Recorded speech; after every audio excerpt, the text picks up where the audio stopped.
pats themselves on the back. I've heard that people from Eastmoreland are concerned about preserving the sanctity of their white privilege golf course. This is a prime example of inequity because for years our children have had to walk to school on streets and the muck through used needles, human waste, and garbage. Wildlife areas and sensitive habitats have already been destroyed in Lentz and no reinvestment or restoration by the city. Lentz is a working class neighborhood. We are healthcare workers, grocery store workers, food service tradespeople. Our only grocery store was closed due to theft. Storefronts in our town center have sat vacant for years because rents outweigh profitability in this low income neighborhood. We have one of the most culturally diverse populations in Portland and the highest rate of new Black homeowners. We also pay the highest assessed value taxes in the entire city, yet our schools are lower rated, our streets are less safe. Crime, and particularly gun crimes, are higher here even before pre-COVID, and our neighborhood has been historically marginalized and neglected while more gentrified areas receive greater protection and amenities. All we're asking for is protections written into the code that outer East Portland does not become the go-to dumping ground for all of Portland's problems. Thank you. Thank you. Keelan, I see that I neglected an important invited testimony prior to general testimony, and I apologize. Eli Spivak is here. He's the chair of the Planning and Sustainability Commission. And Eli, I want to give you a little bit of space to share a short statement about the Planning and Sustainability Commission's recommendations. Then we'll get back to the public testimony. Thank you so much, Mayor. I'm Eli Spivak, chair of the Planning and Sustainability Commission. Thank you for initiating this critical project, to staff for all their great work on it, and for fellow commissioners and jumping in on a short timeline, and especially to Steph Ralph, who's our vice chair and took the baton to facilitate our process through this project. We as a city have a responsibility to ensure housing is abundant, affordable, and dignified. Yet here we are. It's clearly beyond the zoning code on its own to address our present situation. Thanks to recent funding measures, we're building permanently affordable housing at a rate I've never seen in 25 plus years in the city. But buildings don't pop up place overnight, and it's going to take more than this to meet the huge need. Fortunately, there are code changes we can make right now to legalize housing and shelter types that can serve as an alternative to improvised tent encampments, allowing both government nonprofit teams and the private sector, often with no public subsidy, to house our neighbors with the fewest resources. Between written comments and public testimony at 2 separate meetings in December, we heard from over 200 people on this code project. Most testifiers were housed, some were not. All had significant concerns about the present situation, looking for action from the city. Tragically, people living now in tents represent a fraction of Portlanders who are hanging on to decent housing by a thread right now. Folks are doubling up, finding housemates, picking an SRO over a small apartment, or living in tiny houses just to get by. For too long, the zoning code has criminalized such arrangements. This code project removes some barriers to the least expensive forms of housing, both so folks who are currently unhoused have legal and dignified places to live, and so we don't end up getting even more neighbors with nowhere to sleep at night. Here's what this code does. It legalizes roommate situations by removing current rules that link the number of people who can live in a house to how they are or might not be related to one another. It allows SROs or group living in more zones by right. It allows one RV or tiny house on a lot and ensures that if it's got plumbing, it's connected to sewer.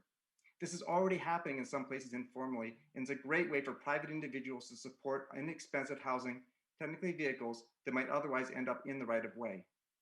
It makes it easier to site indoor shelters and associated services, and it introduces a new community service use in the zoning code for outdoor shelters to support emerging alternatives. With staff assistance, the PSC determined that in order to site permanent shelters where the need is, without concentrating them, there is no need to allow them in open space zones. So that's not part of this proposal. We did support an allowance for temporary shelters in the OS zones. I know many people are interested in this issue. City Council, you get the last bite at the apple, so you can make sure we get this code right. I'll reiterate that any shelter created under this code, indoor or outdoor, must have on-site management, trash service, sanitation, and heat.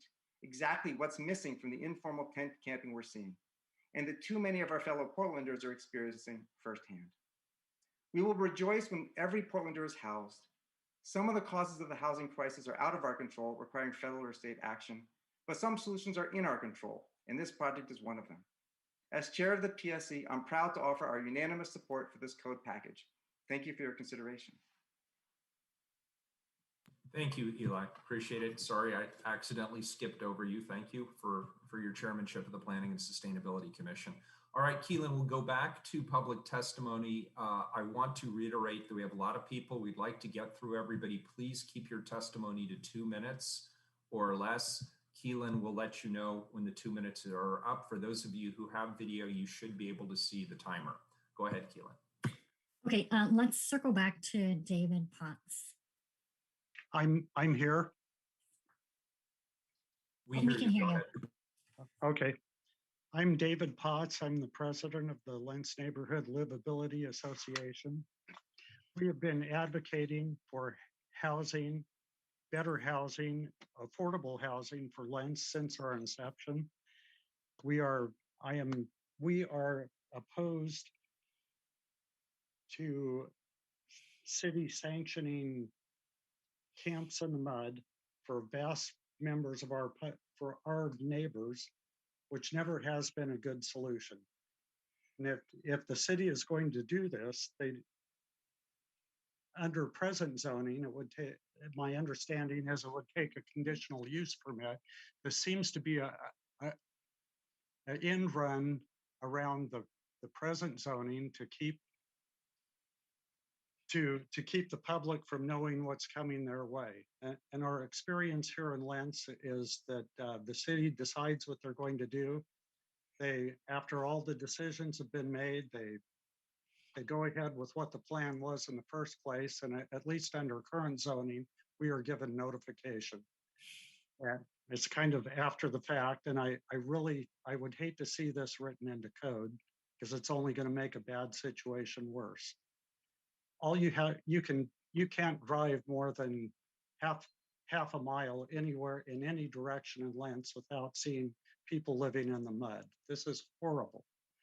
I can't see this as being a good solution for anyone, and I wouldn't wish it on them. I think we need to look more at creating better housing, but allow the neighbors to at least have some input in it, because my vision, what I see happening is that the rich neighborhoods will never allow it in their neighborhoods, and we're stuck. Thank you for listening to me.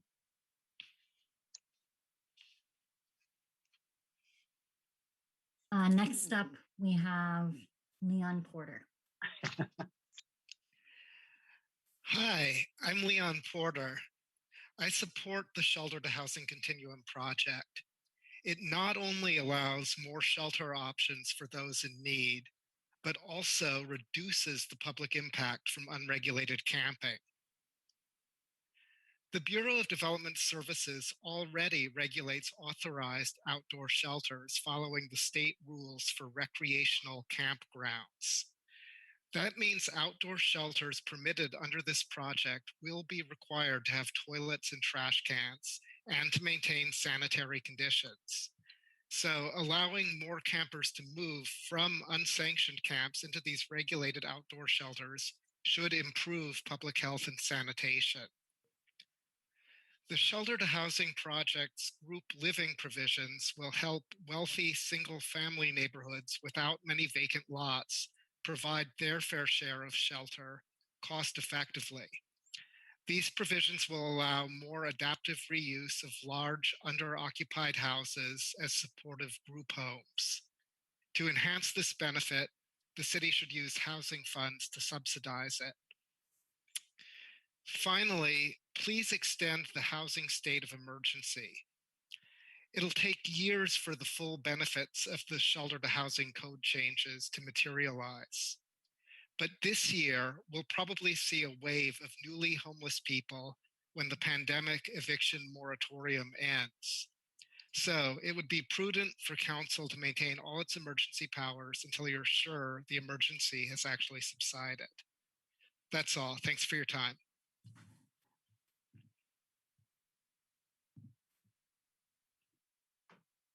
Okay, next up we have Kol Peterson, Trisha Patterson, and Aaron Brown. Hey, this is Kol Peterson. So I am both a practitioner I'm a practitioner of tiny homes on wheels on both commercial and residential properties. And I did a survey of existing tiny houses on wheels and RVs in the Cully neighborhood. Kind of at the beginning of the pandemic, I biked around to every property in the Cully neighborhood and counted a total of 66 inhabited mobile dwellings, which actually exceeds the number of ADUs in Cully. So I think that was an interesting and telling survey to indicate that there is a true demand and need for this type of housing. Another just data point that's of interest is that there's been no complaints issued against inhabited mobile dwellings on residential properties since the relaxation Title 29 in 2017. And I think a lot of the comments are very supportive of those provisions as well. So I just kind of wanted to speak up on behalf of those provisions and say that, you know, BPS did a fantastic job of incorporating advocacy and practitioner feedback regarding those rules and regulations. So I want to offer unthrottled or fully voice my support for those recommendations. The only minor improvement perhaps would be to allow for multiple mobile dwellings on residential properties. And I understand there's some issues of why that cannot occur, but I think it's something to explore. But that's it. Thank you. Next up, we have Trisha Patterson. Hi there. My name is Trisha Patterson, speaking for Portland Neighbors Welcome. As a pro-housing, pro-tenant organization, we support passing the shelter to housing continuum with a few key amendments. We need a variety of dense, affordable housing right now to solve our housing and homelessness crisis. The shelter to housing continuum legalizes group living, tiny houses on wheels, gives providers multiple types of shelter to work with, and makes it easier to site these types of small homes.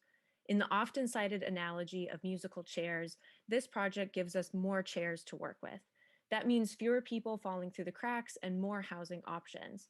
These improvements are critical to solving our housing crisis, and we need each of them. But there is more this council can do to ensure we make the most of these vital tools.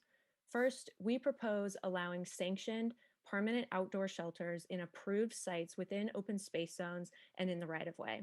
This does not mean siting shelters in parks or sensitive natural areas. It means keeping options on the table. Open space zones include many tracts that are neither parks nor sensitive natural areas, and any number of those could be good sites. We don't yet know what sites will be ideal in the future. We ask that you not bind the hands of future city councils by taking these options off the table, whether temporary or permanent. Instead, consider sites on a case-by-case basis and approve sites in open space zones by a vote of City Council. For example, Right to Dream 2 is currently in the right-of-way, which could be forbidden under the current language. We shouldn't evict Right to Dream 2, nor should we close the door to future efforts like theirs. Our second suggested amendment pertains to low-density zones. Currently, any shelter in these zones requires a conditional use review. In alignment with the Expanding Opportunities for Affordable Housing project passed last year, we asked for these to be waived for all shelter types hosting up to 20 people on land owned by churches, faith-based organizations, and other community-based organizations.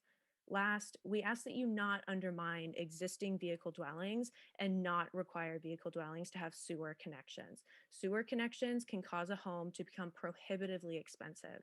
Instead, we recommend the city adopt alternative best practice sanitation solutions. Thank you for taking testimony. Next up, we have Aaron Brown. Good afternoon. Can you folks hear me? All right. Mayor Wheeler, Portland City Council, my name is Aaron Brown. I'm testifying in vigorous support of the Shelter to Housing Continuum proposal. I'm also testifying in support of an extension of the housing emergency and in support of the policy recommendations regarding open space advanced by the housing justice advocates at Portland Neighbors Welcome and the details that Trisha just shared. This is my first time testifying in support of a Portland Neighbors Welcome campaign as a homeowner and not a tenant. After a decade of tenancy in Portland, about a month ago, my partner and I were lucky enough to officially sign the paperwork and purchase a home. I'm not gonna lie, at the moment it felt like our timing was pretty crappy. We had signed the paperwork that Thursday last month before the massive snowstorm. I'm sure all 5 of you had to move before. It's really not fun. We were really pretty dang stressed to navigate the details of figuring out how we'd move our boxes, food, mattress through icy streets while also navigating the pandemic, power outages, our lease with our previous landlords, and millennial gig economy work structures. And yet, in the midst of a very stressful 24 hours, I drove by Hazelnut Grove, and I realized that all of my anxieties and frustrations and fears about this snowstorm paled in comparison to the difficulties that our unhoused neighbors were about to face with the snow forthcoming. What a supreme privilege to be certain I had a warm, dry, safe place to sleep at night. How fortunate I was not to be worried whether I'd lose my medicine, my ability to charge my phone, my ability to keep immunocompromised loved ones away from COVID exposure. These are the sorts of basic human rights that housing stability provide, and this measure is a chance to protect the most vulnerable Portlanders from the inevitable storms, literal and metaphorical, that we know are coming ahead. It's unconscionable that Portlanders are writing in to oppose this measure and complain about their unhoused neighbors. I can only hope their opposition is based on a lack of decent understanding of what this proposal would do. I deeply appreciate the good faith concern about making sure this doesn't disproportionately impact East Portland and protected natural areas, and I look forward to the city responding in good faith. But we have a housing crisis, and I believe the victims of said housing crisis should be treated with dignity and respect, not vitriol and dehumanizing rhetoric.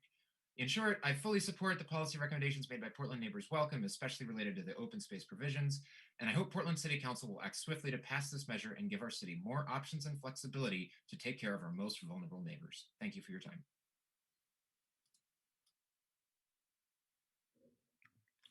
Keelan, it would be good if we gave another reminder that people have 2 minutes. If everybody talks over their time, we're going to be here all night and we really want to hear from everybody. So if you'd be kind enough to remind folks as you call the next group up, that would be great. Thank you, Commissioner Hardesty. Next up, we have Tim McCormick, Kaia Sand, and Paxton Rothwell. Hi, can you hear me? Yes. Good afternoon, Mayor Wheeler, council members, and city staff. I am speaking on behalf of PDX Shelter Forum, which I moderate and co-founded about a year ago to focus on fast, broad responses to enable all Portlanders to have a safe and decent dwelling as a practical necessity, as part of healing our city, and as a human rights issue. We strongly support S2HC with a set of recommendations or amendments. Those are aligned with those of the PSC, which Eli mentioned, and also those presented by Portland Neighbors Welcome, but with some additions. These were developed through over 9 months of public forum events we hosted and active discussion on our online forum where we have over 350 members. In every part of that 9 months, we prioritized participants with current or former experience of homelessness.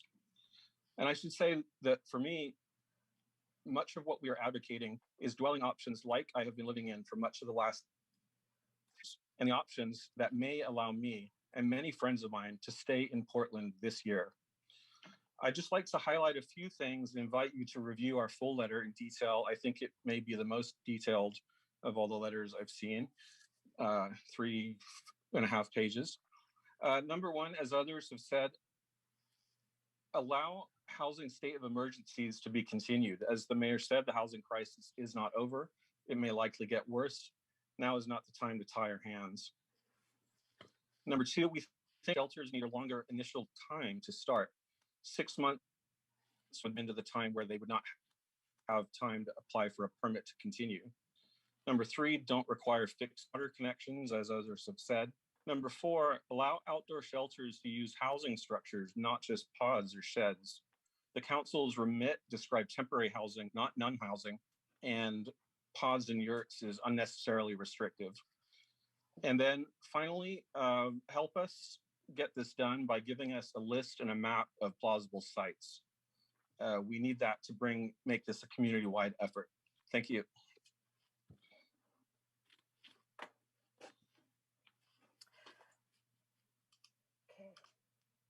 Right. Next up, we have Kaia Sand. Good afternoon, Mayor Wheeler, commissioners. I'm Kaia Sand. I'm the director of Street Roots, and I appreciate the tremendous work that has gone into the Shelter to Housing Continuum project. Here at Street Roots, vendors and ambassadors have been digging into the details, filling notebooks with notes, and you'll hear from some of them today. I address you with the strong conviction that updating this code is about facing the fact that we live in the midst of a humanitarian disaster. So when folks split hairs or when they advise maintaining zoning barriers to survival, I implore you to think that since the housing emergency was declared in 2015, at least 492 people have died on the streets at the average age of their late 40s. They die regardless of the zoning classification. People struggle to get their most basic hygiene needs met in all city zones. A man just knocked on the window a couple hours ago. I'm in Old Town, seeking me out because his body's covered in scabies and resultingly in blood. He's suffering. He feared leaving his bags. He needs medical support. And I know where he camps, so I looked it up. It's zoned as open space. People lose their toes to frostbite in all city zones. I know a man who lost his toe this winter sleeping in a tent soaked with rain. I looked up the zoning code. His tent is in central commercial. So my point is that as people age decades before their time, when they need geriatric medicine at middle age, when they suffer alienation and violent attacks, they do it in all city zones. So as people live and die in all city zones, what this is about is allowing better organization within those zones for hygiene, for shelter, for life-saving community and villages, so people have better odds for survival. This is simply about removing barriers to the most basic levels of organization so people have a better chance to survival. And that is the reality in which these decisions must be made. Thank you so much. Next up, we have Paxton Rothwell. Good afternoon, commissioners. I actually first want to step in and say, Kaia, thank you for that testimony. That was like really heartfelt and it was painful to hear, actually. My name is Paxton Rothwell. I live in Northeast Portland on unceded Clackamas, Cowlitz, and Multnomah land. I'm speaking today on behalf of Sunrise PDX alongside Anna Kemper and Danielle Mylard. Portland's hub of the National Sunrise Movement supports passing the shelter to housing continuum with the amendments presented by Portland Neighbors Welcome. I'd like to speak specifically about reducing the cost and time it takes to set up sanctioned shelters in low-density zones. Requiring a conditional use permit is a functional barrier that will discourage many organizations such as churches, faith-based organizations, or community-based organizations from setting up sanctioned shelters on their property. Working through the intricacies of the zoning code and dealing with the City of Portland's permitting process is difficult and specialized work that only a professional architect could readily do. This just adds another hurdle and cost for these organizations to contend with in order to set up a sanctioned camp. Without this amendment, the city would be, in essence, requiring a long, expensive, and frustrating process simply to set up a small shelter camp in an empty church parking lot. In fact, there is a church 2 blocks from my house that has a parking lot that I've never seen used that could be better used as a stable shelter location for some of our many houseless neighbors. I want to touch on that term, houseless neighbors. There are some in the city, maybe even some who will testify against this policy today, who appear to believe that the citizens of Portland sleeping on our streets are less than human. The stigma that the houseless on our streets are somehow at fault for their poverty and that they refuse to work hard enough to get housing is plainly false. Many live on the streets because the capitalist dog-eat-dog system shoved them into an immense and inescapable poverty, and now they have nowhere else to go. Commissioners, we can do better than letting our houseless neighbors who have a right to city services the same as you and I do suffer needlessly on our streets. In the midst of a pandemic, economic recession, and while staring down the barrel of a gun that is the climate crisis at our doorstep, the very least we can do is lend a hand to help our houseless neighbors rest in a stable, functioning shelter. Sunrise knows that climate justice is housing justice, and we need to start with passing this policy. Thank you for the opportunity to testify today.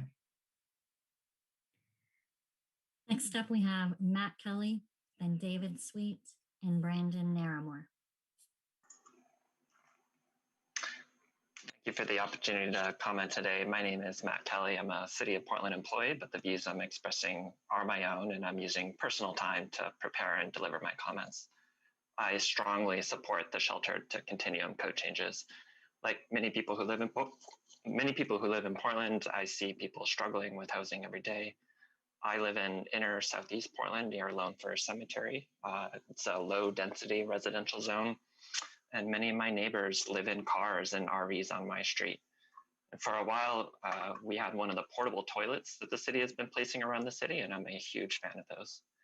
I'm glad that my neighbors have at least some shelter, but I would love to see us help people access housing that is more stable and supported, even if that still means living in RVs. One of my neighbor's car campers caught on fire while he was trying to stay warm in February. He escaped, but lost many of his belongings, including his cat. I do my best to help my neighbors keep our street clean and to help however else I can, but the issues we're all dealing with need a citywide response. And to be clear, I'm not asking for people to be moved from my street. I'm asking for policies that give people access to housing that is safe and stable, where people have access to hygiene and basic services. The shelter to housing continuum code changes are exactly the type of humane and practical policies we should be supporting. I would ask that you support the housing to continuum and urge you to support the amendments proposed by Portland Neighbors Welcome. I also support extending the housing emergency because the emergency is still a reality for many of our community members. Thank you for your time and considering these policies to support our most vulnerable community members. Thank you. Next up, we have David Sweet. Good afternoon, David Sweet, representing the Cully Association of Neighbors, which is delighted to endorse the Shelter to Housing Continuum. This package of proposals will make life better for Cully residents and people throughout the city, the well-housed, the houseless, and those housed in ways not currently sanctioned by the city. Many of my Cully neighbors are among the 40% of Americans, residents of the richest country in the world, who do not have $400 in savings. They are one minor emergency away from indigence, possible houselessness. I am ashamed that we have made choices as a society to allow this to happen, that we have not established housing as a human right. And I am proud of my city government that in a remarkably short period of time has pulled together a complex and far-reaching set of amendments to 7 titles of the city code involving at least 10 city bureaus. As a city employee for 25 years, I have some understanding of what a challenging task this was. Of particular importance to Cully is the legalization of tiny houses on wheels, of which there are as many as 66 or more being occupied in our neighborhood. Also legalized are some of the other clever ways that Cully residents and other Portlanders have adopted to the high cost of housing, including group living and outdoor shelters. Organized outdoor shelters are an improvement over the informal tenting that lacks sanitary and garbage facilities. Further, we hope you will consider extending the declaration of housing emergency. Unarguably, there is a greater emergency today than there was in 2015, and the emergency does not end with the passage of this package. We urge you to extend it at least through the end of our public health emergency, which makes housing more essential, and our economic emergency, which makes it more difficult to afford.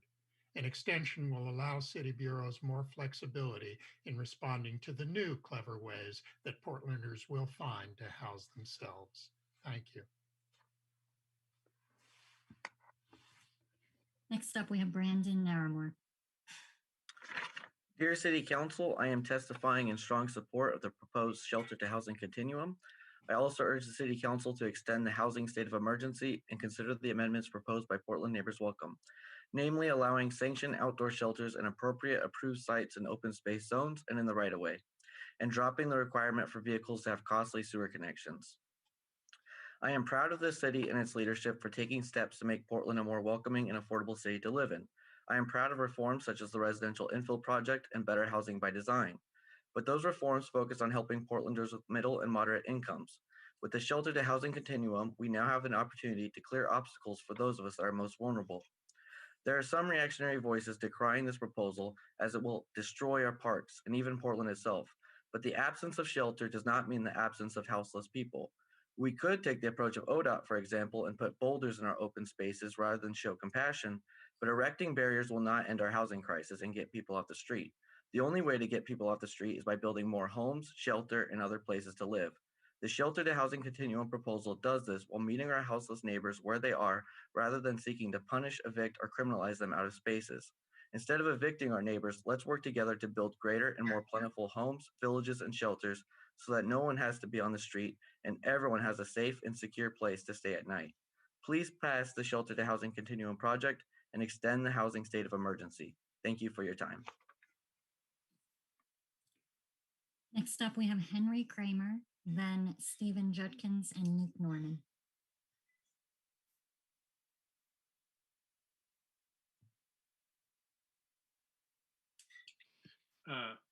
Members of City Council, my name is Henry Kramer. I'm a homeowner in Northeast Portland.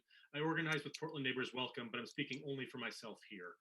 I urge you to vote yes on this proposal with the amendments proposed by Portland Neighbors Welcome and to extend the housing emergency. I ask you to do this because we have thousands of Portlanders sleeping on the street. The only acceptable number is 0, and the only way you get people off the street is by giving them safe, stable places to live. Every person you will hear from today, proponent and opponent alike, hates seeing people living on our streets. The difference is how we want to solve that problem. Opponents want fewer opportunities and locations for shelter, which in reality will only make it more likely that people stay on the street. Proponents are asking for more opportunities and locations for permanent shelter because that's how you get fewer people on the street. This is deeply personal for me. For much of my young adulthood, my father was homeless, and as of last summer, he is homeless again. For months last year, I engaged with homeless services in multiple states, trying to get him into a better situation. Here's what I learned. Living on the street means being in a perpetual crisis, at the mercy of a society that would rather you disappear. Every houseless person I met was trying to get out of this hell. Everyone was seeking shelter, ideally permanent shelter. Shelter was the bedrock of their path to safety, and without it, they were stuck and lost. I know you have heard many comments asking you to ban houseless people from one place or another. I expect you will hear more today. When you do, I ask you to keep in mind that the people they want to ban are human beings. Every houseless person is somebody's child.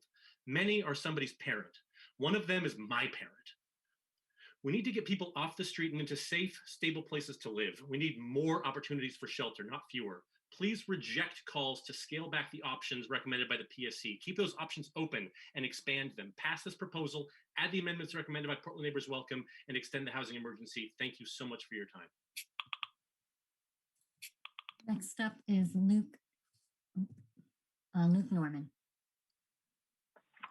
Hello, thank you. My name is Luke Norman, and I appreciate the mayor and the commissioners for taking the time to hear my testimony.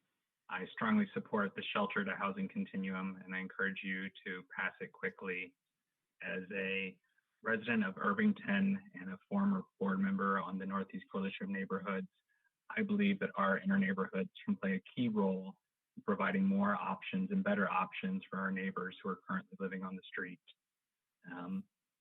Part of the reason that we play such a great role is, as Mark Jolan mentioned earlier, we have access to frequent service transit.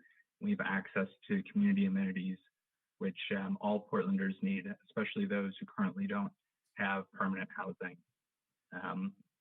I believe that the shelter to housing continuum makes it easier for us to be part of the solution by helping relax the expensive conditional use review for shelters, and also providing more options on the types of shelters that can be located outdoors. I do believe that we can do even more if I believe we can do more if City Council passes the amendments proposed by Portland Neighbors Welcome to make it easier for churches and other faith-based and community organizations to host shelters on all sites, removing the conditional use review. I believe this is a key barrier to organizations, especially small nonprofits that don't have the large budgets or the expertise to be able to move through the conditional use review process. I also believe that we should be looking at our open space zones, excluding parks and sensitive natural areas. As we heard today, Right to Dream 2 is in the open space zone, and I think it's a great option. I think council should be open to more of those options in the future. So thank you for the time, and I look forward to inviting more people to my neighborhood, and I believe that your work can help make that happen. Thank you. Next up, we have Stephen Judkins. Hi, thank you. My name is Stephen Judkins, and I'd like to enthusiastically support the proposals from the Shelter to Housing Continuum and the amendments from Portland Neighbors Welcome. When I talk to many Portlanders, the most common emotion I detect when discussing Portland's homeless crisis is disgust. I get it. The camps are disgusting. They're disgusting to look at, and even more disgusting that we allow people to live this way as a society. I don't think the people living there are any less disgusted by what's going on than we are.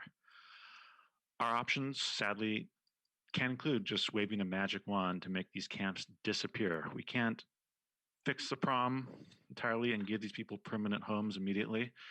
We can't do the horrible solution of pushing them out of town, displacing them further. Building long-term shelters is something we need to do, but this will be too expensive and take too long to address the really immediate homeless crisis we have. I really like the shelter to housing continuum because it gives us a great set of short-term solutions that will be able to drastically improve the quality of life of homeless Portlanders very soon. Not only that, I think it's win-win. I think the people who don't like looking at these camps, the solutions for letting situations like Hazelnut Grove multiply through the city is just going to be so far superior to the status quo, both for housed people and the homeless people who are suffering the most. This is a great set of trade-offs. Given the gravity of the crisis, I really support passing this as soon as possible. Thank you very much.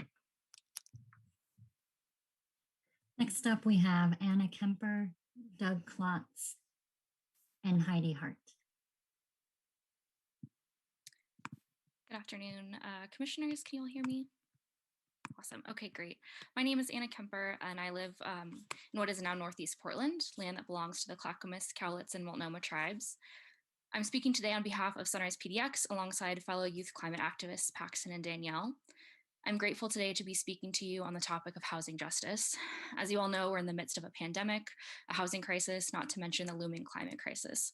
Portland is seeing a record number of unemployment and people forced to live on the streets without safe shelter. The shelter to housing continuum codifies important policy tools to support our current houseless community while preparing for the expected climate-related population increase. I was born and raised in Portland. I care about the city and my neighbors, and I have a vision of a future that values human life and safety as much as anything else. I'm disappointed reading the pushback on the proposed ordinance. Housing inequity impacts us all, and houseless folk, especially BIPOC houseless folk, are our most vulnerable neighbors. Sunrise PDX is in support of passing the shelter to housing continuum along with all the amendments being presented by Portland Neighbors Welcome, but I'd like to speak specifically on extending the open space zones. We're not asking for outdoor shelters to be sited on sensitive natural areas or parks, and there's ample area across Portland, not just East Portland, to site the temporary shelters with approval by City Council. Let me be clear, a blanket ban on sanctioned shelters in open space zones and the right-of-ways is impractical and unethical. If we remove open space zones and ROWs, we would make existing communities, such as Right to Dream 2, potentially illegal. I'm only 24, and I understand that housing policy is complicated. However, I know the future Portland that I want to live in values those who are living outside as much as those who have stable housing. Giving the city some of the policy tools it needs to enable more safe and stable housing for all Portlanders is an important step in the right direction. Thank you all for your time. Next up, we have Doug Klotz. Hi, Mayor Wheeler and Commissioners. My name is Doug Klotz. I support the shelter to housing continuum. It is an important step to making temporary shelter available to all in Portland who need it, and it allows more types of permanent housing. The proposal lowers barriers to siting shelters and services. It expands the definition of group living, allowing more folks to live in these facilities, including SRO apartments and co-housing. It gives permanent status to outdoor shelters owned by public agencies and nonprofits, such as Kenton Women's Village. It allows a single RV or tiny house on wheels on a residential property, and many more improvements. I ask you to adopt this proposal, to go further and adopt 3 more policy changes that are suggested by the Social Justice Coalition and Portland Neighbors Welcome. First is remove the ban on outdoor shelters in open space, OS zones, and in rights-of-way. OS zoning includes many usable spaces, such as along in ODOT land and PBOT land and under bridges that are still in open space zones. Require any shelter located in open space to be approved by a case-by-case city council vote to ensure that only appropriate sites are authorized. 2, allow RVs and tiny houses on wheels to locate in residential zones and to use alternative sanitation solutions such as pumping services rather than requiring an expensive hard-piped sewer hookup, which can cost thousands of dollars. 3, allow churches, other faith-based organizations, and community nonprofits to site outdoor shelters on their properties in low-density residential zones. Adopting this proposal with these changes will make a world of difference for the most unfortunate of our neighbors and give them a start on the path to stability. Thank you. Next up, we have Heidi Hart. Hello. I'm going to play a recording from a houseless neighbor who lives in a tiny house village in Southeast Portland who wanted to join us today but was not able to because of a doctor's appointment. It's a little under 3 minutes, so I'll play as much as I can. I became houseless around the first of the year when my savings account ran out and I was unable to pay for rent. And I did not know how bad of a situation I was in with my roommates. My disability was canceled because I missed some information from moving and I'm trying desperately to get it reinstated. I had no clue where I was going to be or where I was going to go. I got accepted into a tiny home program. With this tiny home program, I lived in an 8-foot by 8-foot space with my professionally trained service dog that I got almost 6 years ago. She keeps me safe by alerting me to my health conditions. I have MS, seizures, EDS, tachycardia, and some other strange health problems that me and my healthcare team are working on. But I have to be able to plug a mini fridge in to keep some of my medication at a constant temperature, and because my stomach is so screwed up, to keep Ensure drinks and other dairy products cold so I do not continue to lose weight. The tiny home that I'm in does not have running water, but it does have electricity and heat. That's how I survived the winter. There's porta potties on site and a shower. Yes, I have to walk a little bit to get to them. Some days it's hard, but all my basic needs are met. I've had a minimalistic lifestyle for a long time, and I really do enjoy the tiny house. I'm in recovery. I made it almost 5 years without having a drink, and I relapsed in November for one night. I was hooked on heroin 7 years ago, and I gave that up. It's been over 7 years since I've done an illegal drug. Thank you for your time.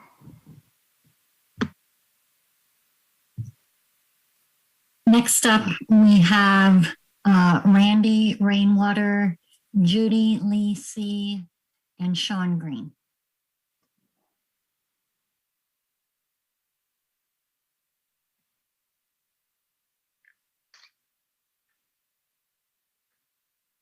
Judy Lee, are you ready? Or am I going to go first?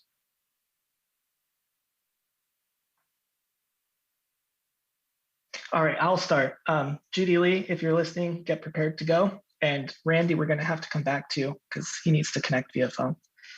My name is Sean Green. I'm chair of the Northeast Coalition of Neighborhoods, co-founder of PDX Shelter Forum and Shelter Now.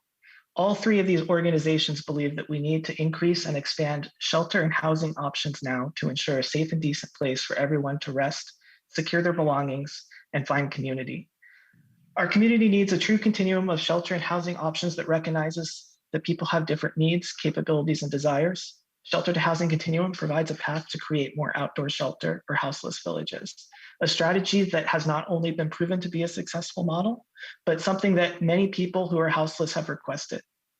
Put yourself in the shoes of a houseless neighbor. What would it mean to you to have a safe place to sleep, secure your belongings, a place with access to hygiene and cooking facilities, and a place where you can make and find community and support?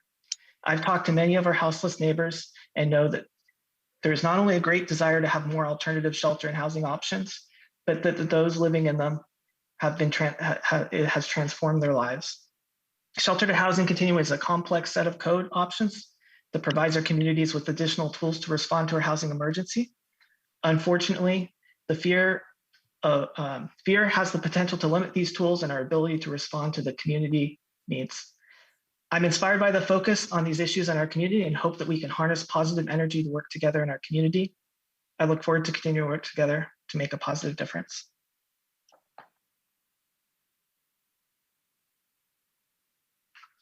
And then do we have Judy Lee C on?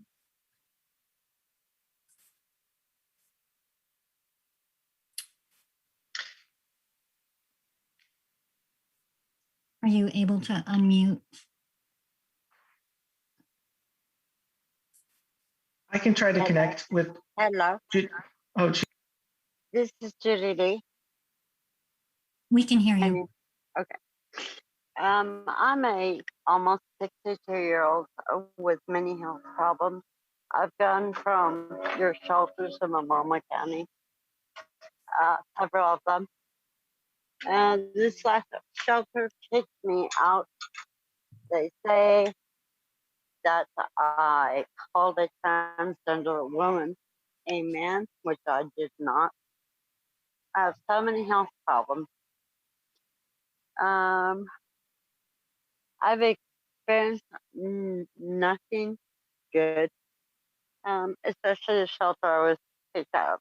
I was sexually abused in there. I just got off the phone with a caseworker that is going to investigate what is going on in the shelter. It's a fairly new shelter, nonprofit, low impact shelter for people. The men and women are not separated. And they were letting this sexual activity go on way before I even entered the program, the shelter. Homeless is horrible. We need the tiny houses so bad. And we need the city to help us with land. I'm out in the cold, I'm sick, I have nowhere to go. And I'm asking the mayor and commissioners to please help us. Please help the elders too out on the street. I'm sorry. This is so overwhelming for me. I had a stroke 15 months ago because of a shelter would not shelter me. I still don't have a right hand to write with and help me dress. The tiny home is what I can afford. I need. As I was sleeping in a tent and was flooded out in Chinatown, and all those people, a lot of homeless people they were horrible. It was hard to get sleep. I had to put earplugs in, but I also had to step out of the tent to protect myself. I'm begging you, please listen to us. Please. Thank you. Ma'am, let me just say, I'm so sorry this happened to you. We have our emergency director for our houseless services is on this call. I'm hopeful that you have a phone number that you can leave with Keelan so that we can connect with you after this event. It is horrible what happened to you. And I just want you to know that my heart just breaks hearing your story. And please leave us a number that we can follow up with you. And I'm getting a thumbs up from Mark Jolin. You sound like an ideal candidate for our emergency housing because of your health issues. So I just don't want you to leave today without knowing that we hear you and we want to help. Thank you. Thank you. Good call. Thank you, Commissioner Hardesty.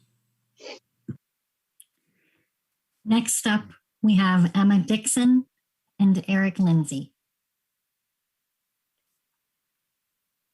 Hey, can you hear me? Yep, we hear you, Emma. All righty, great. That was really moving testimony from Judy. Thank you, Judy. Good afternoon. My name is Emma Dixon, and I am a resident of Northwest Portland. I'd like to voice my strong support for the shelter to housing continuum. Between the residential infill project and the updates to household and group living defined here, we are creating more options for permanent housing, addressing an affordability crisis throughout our region, which is great. And while I look forward to the day when all of us have permanent homes, the thousands of people who are currently unhoused in Portland need safe, legal places to sleep, store their belongings, prepare food, and attend to their hygiene needs, and they need them as soon as possible. Outdoor villages like R2D2 can be set up quickly and modified easily, and allowing them by right in some zones is a huge step in the right direction. I urge amending the current proposal to allow siting outdoor shelters in open space zones by council approval or another review process that would allow us to protect existing and planned parkland and sensitive natural area while making better use of right-of-way and other underused spaces that could be hosting people who currently have nowhere to go. I also ask that the costly and difficult conditional use review in low density zones be waived for community organizations looking to host outdoor shelters. Both of these changes would open up more possible sites here on the west side of the city, and we need every neighborhood to participate. Finally, I ask City Council to extend the state of housing emergency that is due to expire. The shelter to housing continuum is a long-term vision that will help us address the crisis, but I don't want to leave any options off the table while we have so many people unhoused and unsheltered during a public health emergency. Thank you. Next up, we have Eric Lindsay. Yeah, can you hear me? Yes. All right. Hey, I also just want to say thank you to Judy. Judy, you really touched me. Thank you. Good afternoon. My name is Eric Lindsay, and I am very, very lucky to be securely housed in inner Southeast Portland as a homeowner. I want to say thank you to City Council and staff for pursuing what is truly an interesting and thoughtful project. Very briefly, I urge you to pass the shelter housing continuum. I think it's really great policy. I urge you to extend the housing state of emergency during this public health crisis and beyond. And also, I can please consider all of the excellent amendments by Portland Neighbors Welcome. I am a small-time developer, and unequivocally, my greatest professional successes have been finding creative ways to create quality housing for folks who are experiencing housing instability. And this code proposal, especially with some extra amendments, will certainly open new pathways for folks like myself to build new kinds of housing in places where it's currently not allowed, that will help to fulfill what, for me and I think many of us here, see as a clear and urgent moral imperative to house all of our neighbors safely and humanely as quickly as is possible. Thank you so much for taking testimony. That's all I have. Keelan, I noticed the clock went away. I believe the attendees are still able to see it. It comes and goes for the panelist side. We're trying to troubleshoot it now. Thank you. Next up, we have Joanne Hannison, Anne McMullen, and Jeannie Galick. Hi, can you hear me? Good afternoon, Mayor, Commissioners, and staff. Thanks for hearing my testimony today. My name is Johan Hannison. I'd like to strongly urge the passage of the Shelter to Housing Continuum proposal as written and with the proposed amendments by Portland Neighbors Welcome and the Social Justice Coalition co-signing in support. This is a real and large step towards providing more safe and stable housing for the unhoused population in Portland. This will help protect existing well-run shelters, promote the creation of new shelters to help address sanitation, access to services, and community safety. There's a large gap between the limited affordable housing we have in Portland today and living on the streets, a gap this project will help fill. I've personally experienced housing insecurity. I can vividly remember living in a single room with my family, struggling to make ends meet, but we had that room. We had that stable housing, imperfect as it was, and we got back on our feet. I don't know where I'd be today if that option wasn't available to us. This project is a chance to extend that same opportunity for stability to our houseless neighbors and help preserve some of the imperfect but desperately needed options that are out there today. By creating safe space for RVs and tiny homes, codifying a way to easily build more community shelters like St. John's Village and Kenton's Women's Village. I also encourage you to consider the amendments proposed, allowing the use of open space right-of-way in approved sites to help preserve shelters like Right to Dream 2. Please consider alternate sanitation requirements for RVs in the place of a sewer line requirement. This will help preserve existing vehicle homes. Waiving the $20,000 in land use fees for each shelter requiring conditional permits. And also consider extending the housing state of emergency until we start to see the benefits of this reform.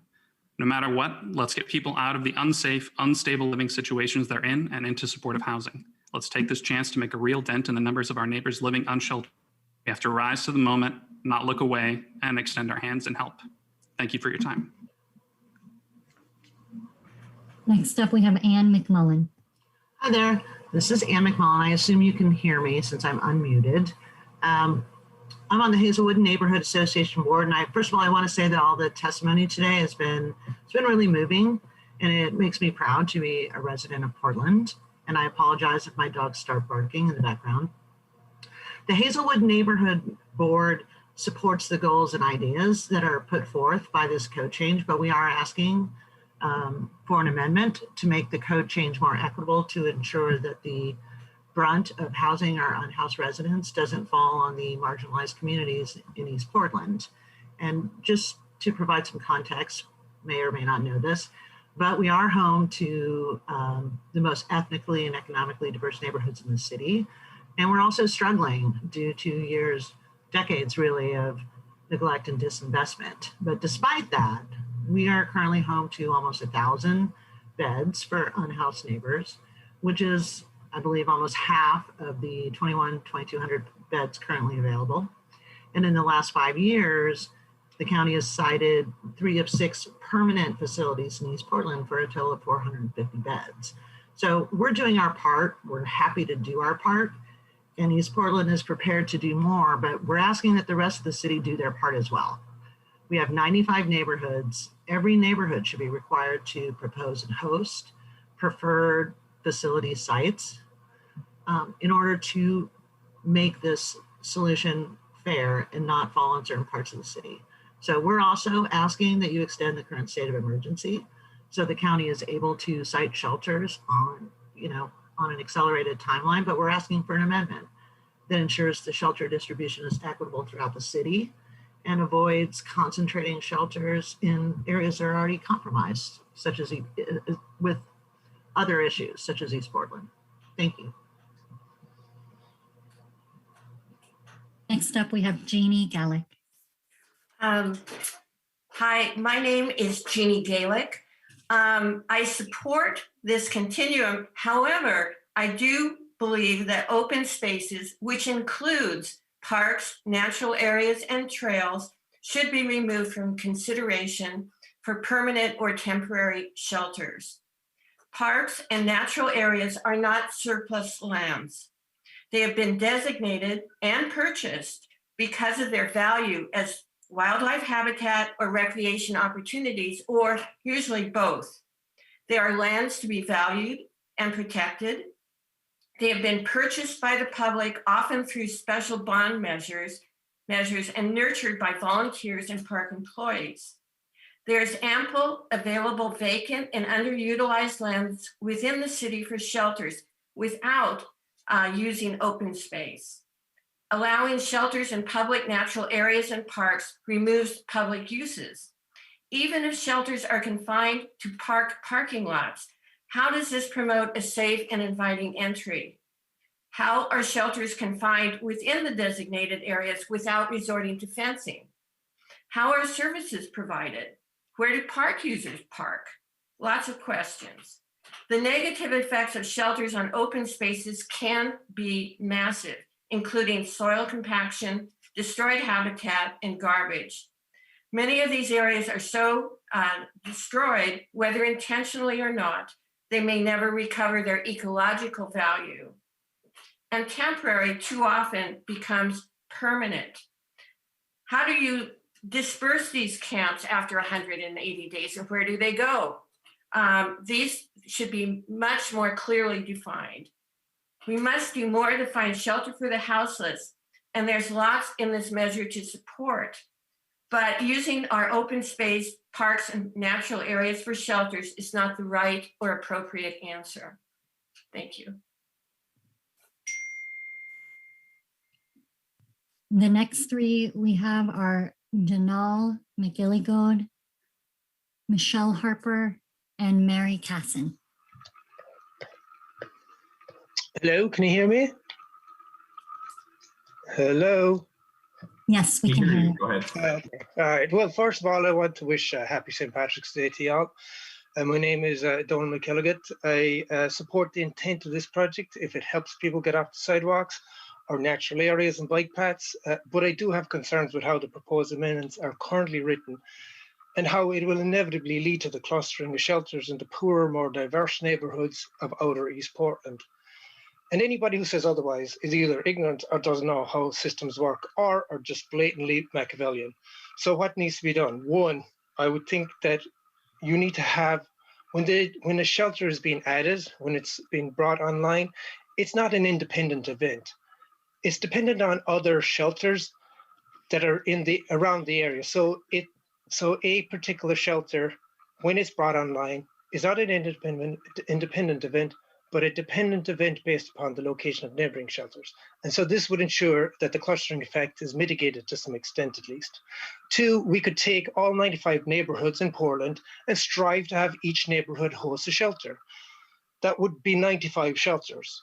We should rank the order in which new shelters are brought online, where the first shelter in a neighbourhood is ranked higher than a second or third shelter in the same neighbourhood.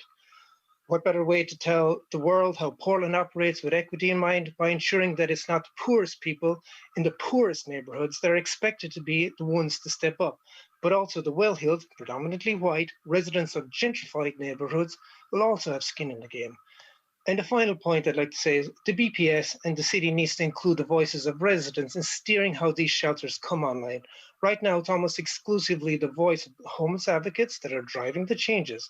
The input needs to be balanced from the very start of the process and not at the tail end when the cake is already baked and your only option is about how many strawberries you want to put on top. Okay, thank you very much. Next up, we have Michelle Harper. Michelle Harper, retired citywide collaborative services manager for Portland Parks and Recreation. I had the opportunity to work for the first African-American elected official, City Commissioner Charles Jordan, and former Parks Director. Thank you for your ongoing support and hard work that the council has done in trying to find solutions to the houseless communities for the city of Portland. We have been given the privilege of stewardship for one of the city's greatest assets, its park system, open spaces, parks, trails, and natural areas from its citizens. It is the legacy that we must protect and leave footprints for the present and next generations. This quality of life that we enjoy is because of these amenities. We are crossing the other side of the worst pandemic, health and social pandemic ever this nation has witnessed. Facing insurmountable challenges with hope, we together continue to get through it. Our emotional, mental, spiritual, physical well-being were nurtured simply by the calm respite of walking in a park, simply by the surrounding environment of parks and open spaces. There are places for us to connect with our families, our neighbors, and friends from a distance, providing respite from the storm. Last November, we passed a ballot measure for equity of access to improve our services for the public. Allowing temporary shelters in public spaces takes away from the intended use. The shelter designation goes against the major investment decision that we just made in December.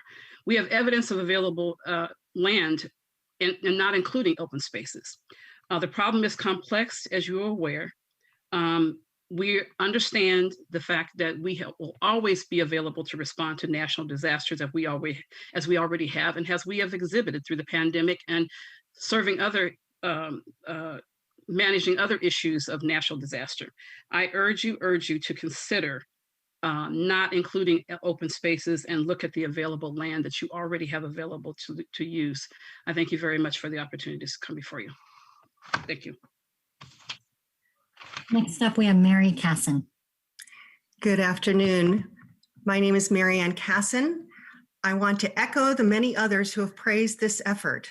The problem is dire, the suffering is real, and I'm as anxious as anyone to find a solution. There are so many good creative ideas here.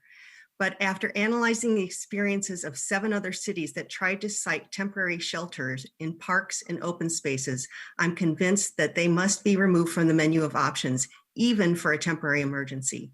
Here's what I found. Not surprisingly, there are no easy answers. Even with help from city resources and nonprofit partners, over time, the situation spiraled out of control. The size of the camps increased exponentially, as did criminal activities, including deaths, sex trafficking, rapes, and open drug dealing. Nonprofits and volunteers were overwhelmed, and support from the neighbors evaporated. The camps were unsafe for everyone, campers and camp hosts, neighbors, and park users. Park Board member Trisha Patt, who initially voted to allow sanctioned camping in Minneapolis last spring with strong support from neighbors, said, "The policy was a failed experiment. We are outside of our wheelhouse. I have visited multiple sanctuary sites. I've been offered drugs. I've been offered money for sex. I've watched an overdose happen." After 9 months, Minneapolis pulled the plug on camping in parks. Other cities that I studied included LA, Oakland, Albuquerque, San Jose, Salem, and Seattle. Not one had the outcomes that they'd hoped for. Instead, what's left behind are severely damaged parks, and even worse, damaged relationships between neighborhoods, the houseless, and city leaders. In these 7 cities, there's not one single example of success. Good intentions did not translate into happy endings, but instead evolved into bad feelings all around. Lawsuits are common, no matter how carefully the process is handled. Sanctioned camping areas in parks rapidly expanded, but no one was able to figure out how to put the genie back in the bottle. Portland does not have to make these same mistakes. I'm happy to share my sources. Thank you for your time. Next up, we have Mary Rubel, Zari Santner, and Paul Agramus. Good afternoon. My name is Mary Rubel. I've been a devoted parks advocate for over 20 years, having served on and chaired both the Portland Parks Board and the Portland Parks Foundation Board. I applaud the work you're doing to find humane and ethical solutions to houselessness. While I believe many of the proposals you have before you are viable, and I have great empathy for the stories we've heard today, I do not believe that the option of using parks, golf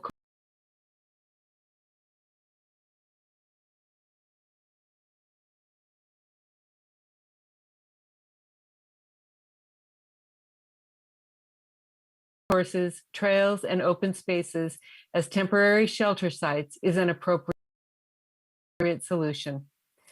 Parks and open spaces are one of the bright spots in Portland. They work, and they are a jewel, a defining characteristic that Portland is admired for.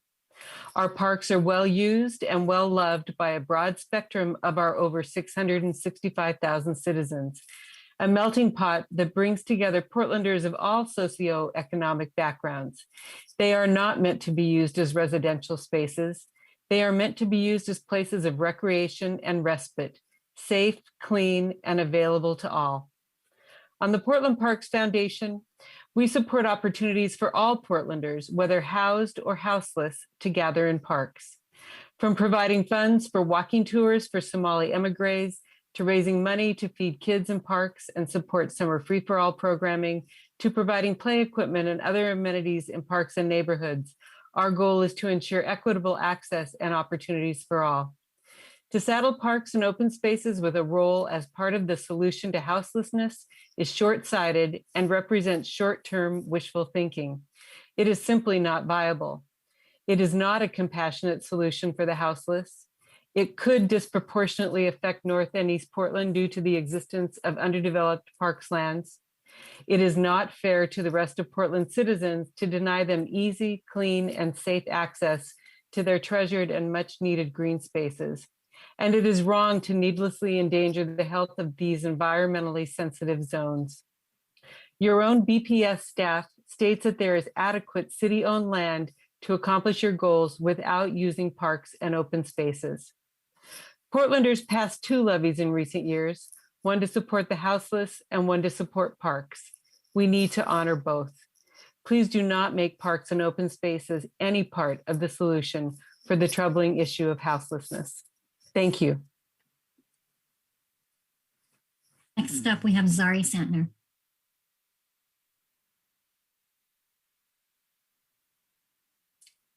Zari, are you able to unmute?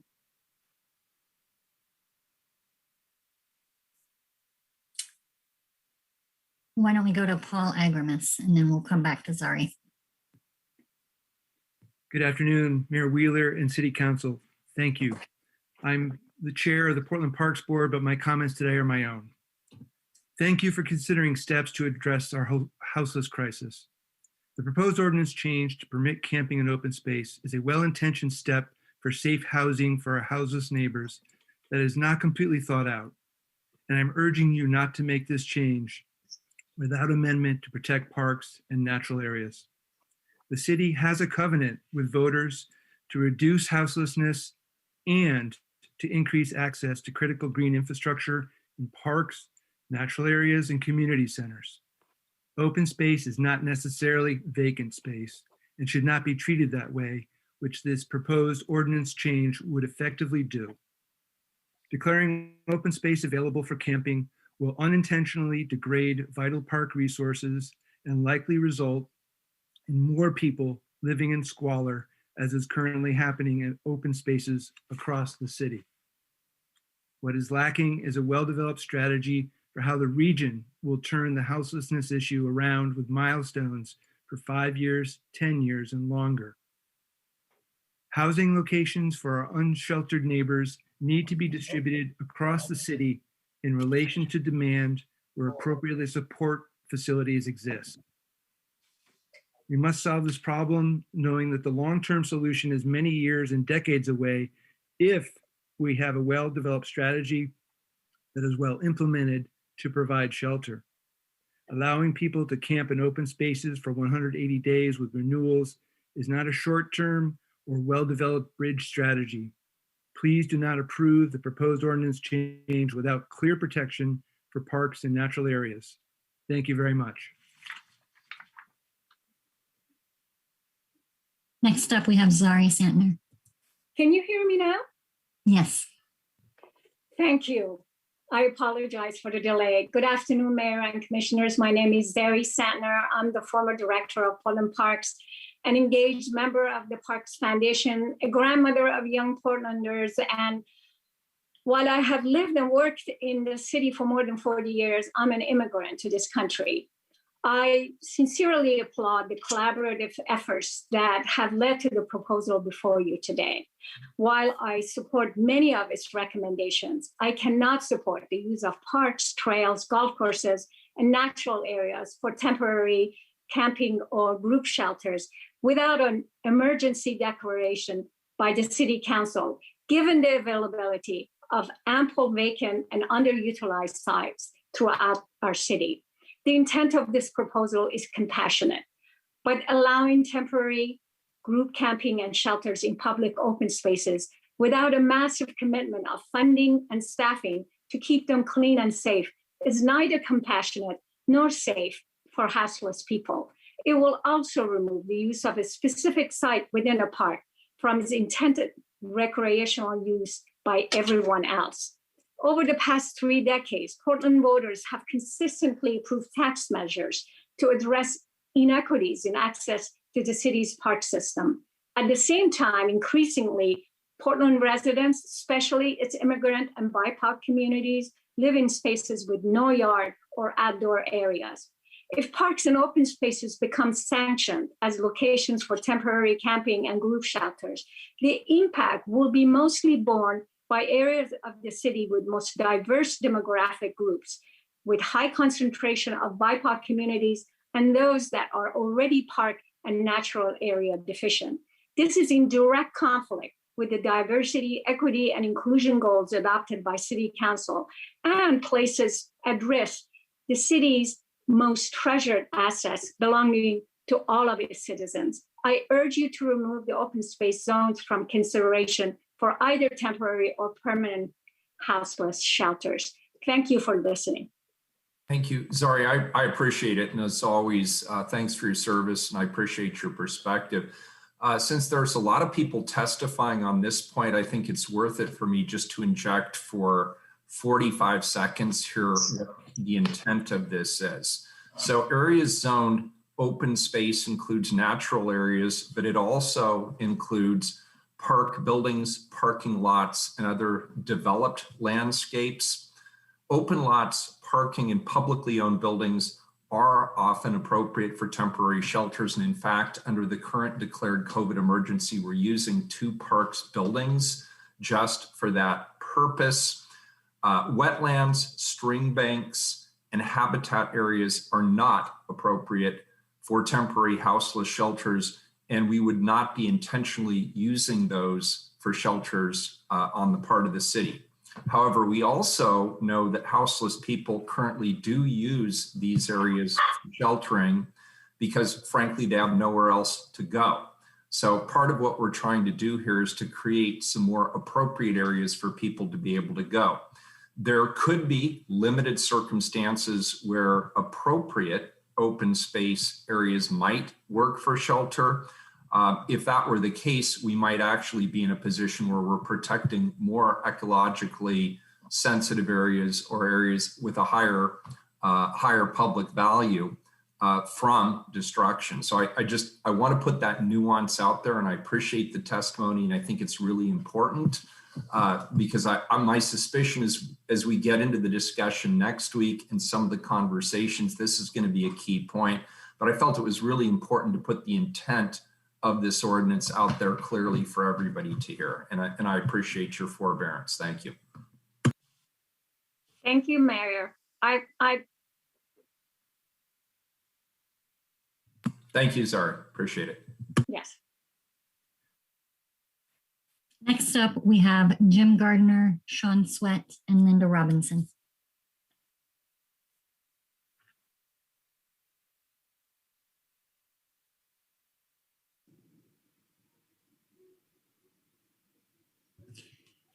Jim, are you able to unmute?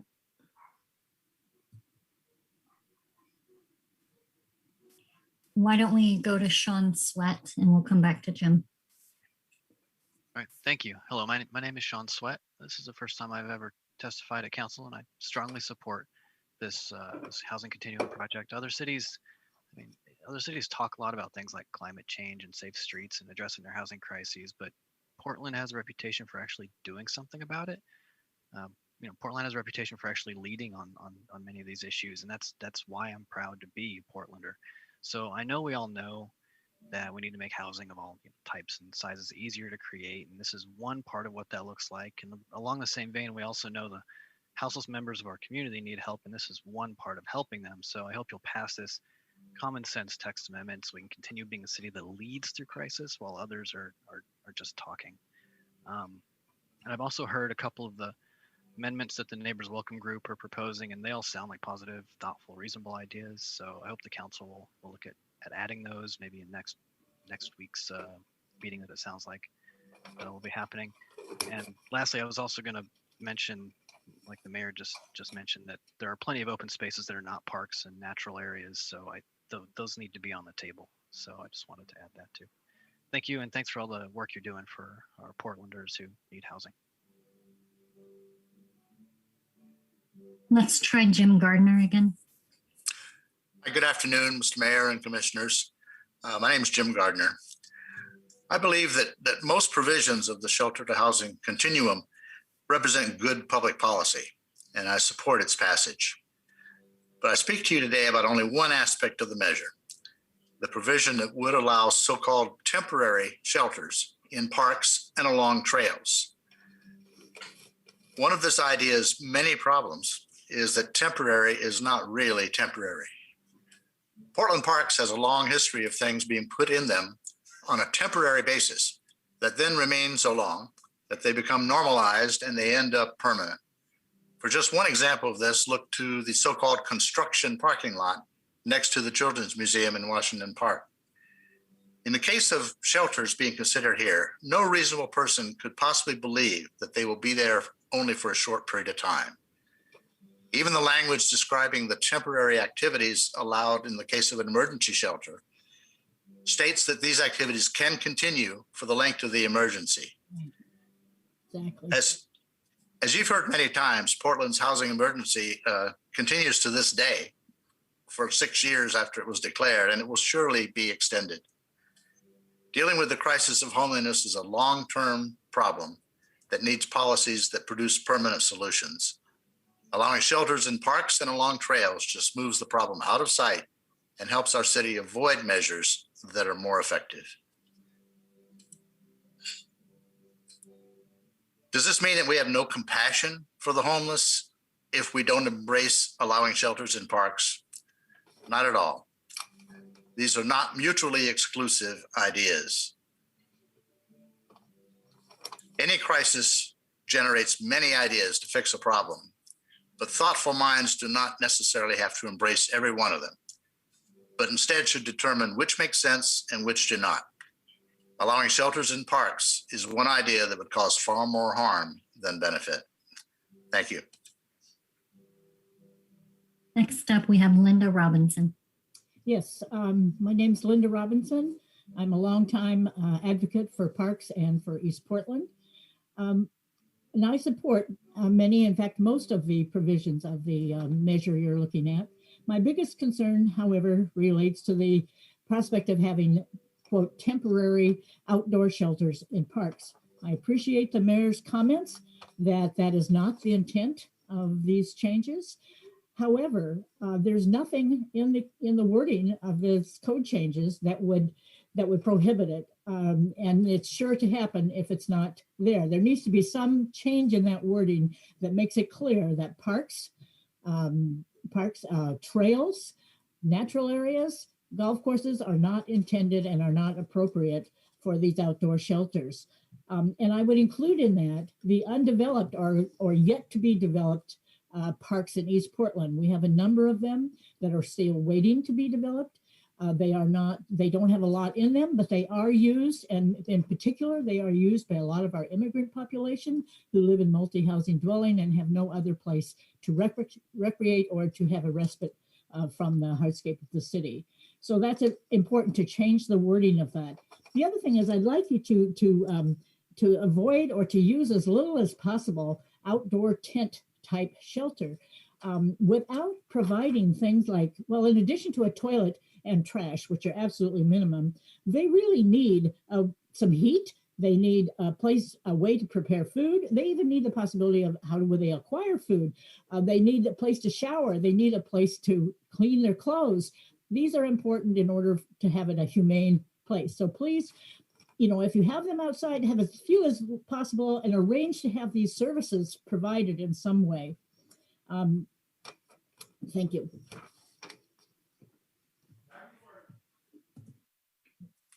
Next up, we have Michael Tillett, Steve Bozzone, and Jim Owens.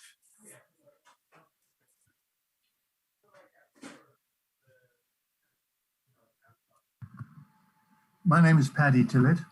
I am a member of the Parks Board, though I'm speaking on my own behalf today. Many employers are worried about burnout amongst those who've worked from home in apartments and condos for a year with no private open space. For them, getting out into the park is essential to their well-being, to their sanity. For the past year especially, Portland's green infrastructure has proved to be one of its most treasured assets for thousands of us. Public parks can fill this vital citywide need for respite and from working at home because they're safe and companionable places. And for most Portlanders, there's a park just a short walk from home.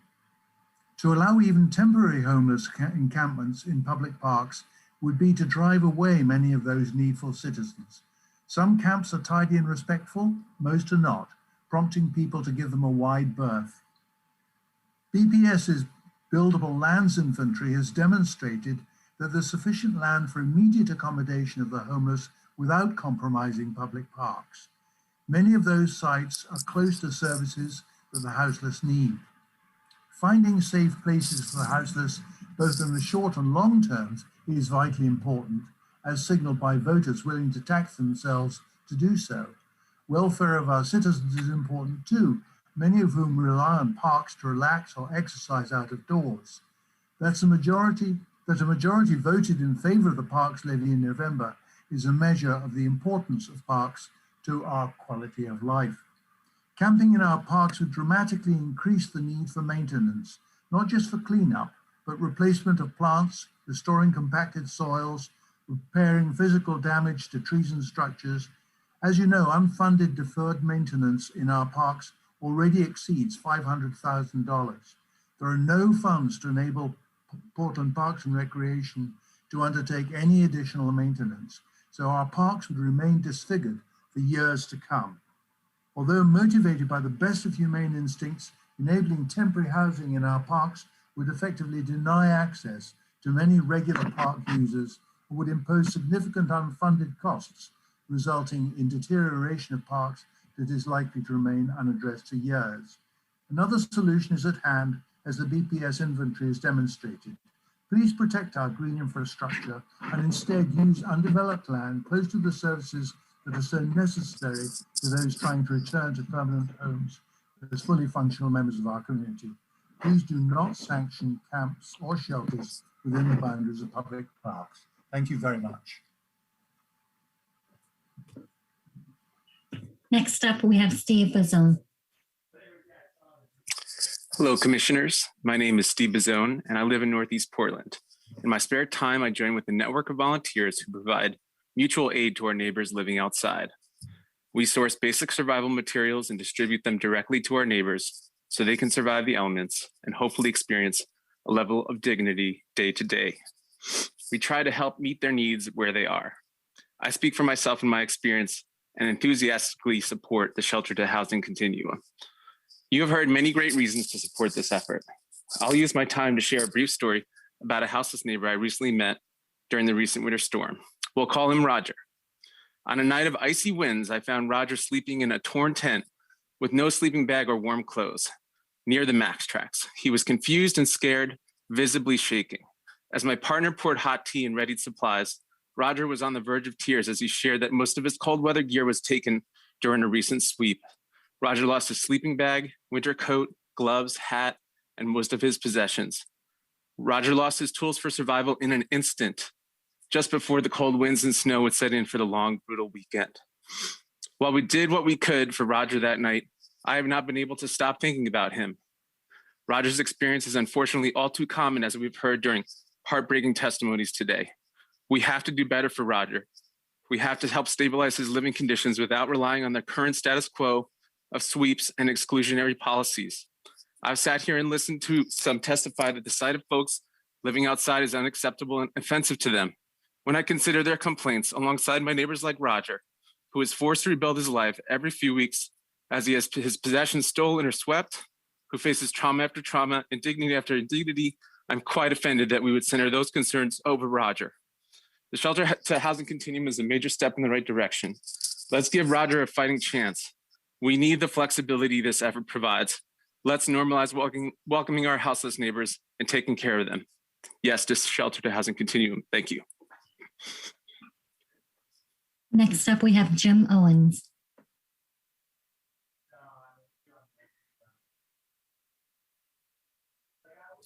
Jim, are you able to unmute?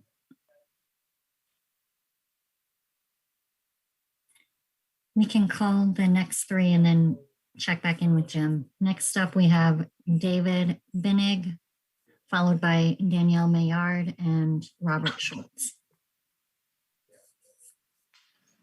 Hello, thank you. I'm David Binnig, and I've read a lot of the testimony against this project, and a lot of it I know expresses frustration with the visibility of homelessness in Portland and urges the council to oppose the project on that basis. I know the commissioners understand this, but I want to emphasize how backwards that is. You can't eliminate people's need for shelter by outlawing the shelter that they need. And if we are frustrated that people are sleeping in the street, we need to be able to give them a better option. So I strongly support this project because it would do that, both in expanding the city's options for temporary outdoor shelters. I also think some of the best aspects of it are the ways it would remove barriers to longer-term housing, simplifying the rules around group living arrangements, and allowing tiny houses on wheels where people want to host them.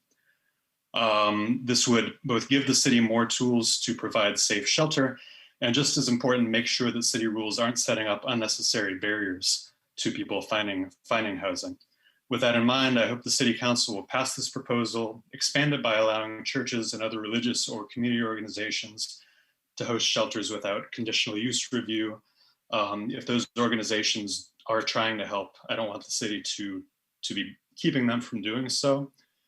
And I know we've heard a lot about concerns around the use of city parks, but I hope that the city will maintain the possibility of siting shelters in parking lots, rights of way, and other less sensitive open space land. Thank you. Next up, we have Danielle Maillard. Good afternoon. My name is Danielle Maillard. I'm speaking today on behalf of Sunrise PDX along Anna and Paxton to advocate for the passing of the shelter to housing continuum, and particularly the passage of the amendments introduced by Portland Neighbors Welcome. I support each amendment, but I'm here to speak specifically about the amendment to not undermine existing vehicle dwellings. The shelter to housing continuum creates new, legal, stable options on residential private property. This legalization empowers those with the adequate resources to create housing opportunities for their neighbors who are on the verge of eviction or already houseless. This being said, a foundational reason for the legalization of these dwellings is that it is a solution to getting a roof over the heads of those who cannot afford it.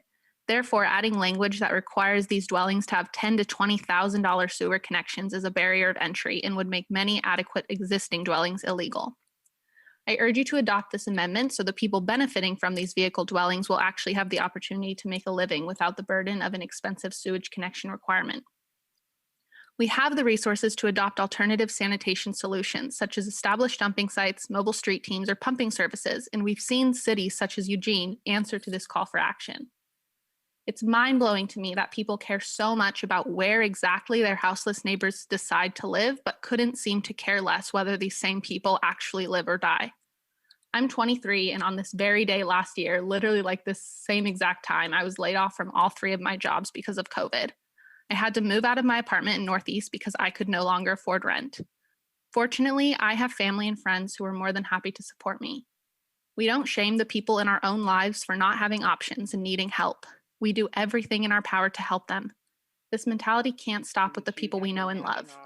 I truly hope anybody testifying in opposition of this policy today is in the process of personally housing the people who live in the tents they're complaining about, or donating to the mutual aid funds that have existed as the only saving grace for people on the verge of eviction. The passage of this policy and noted amendments is critical. Thank you for your time.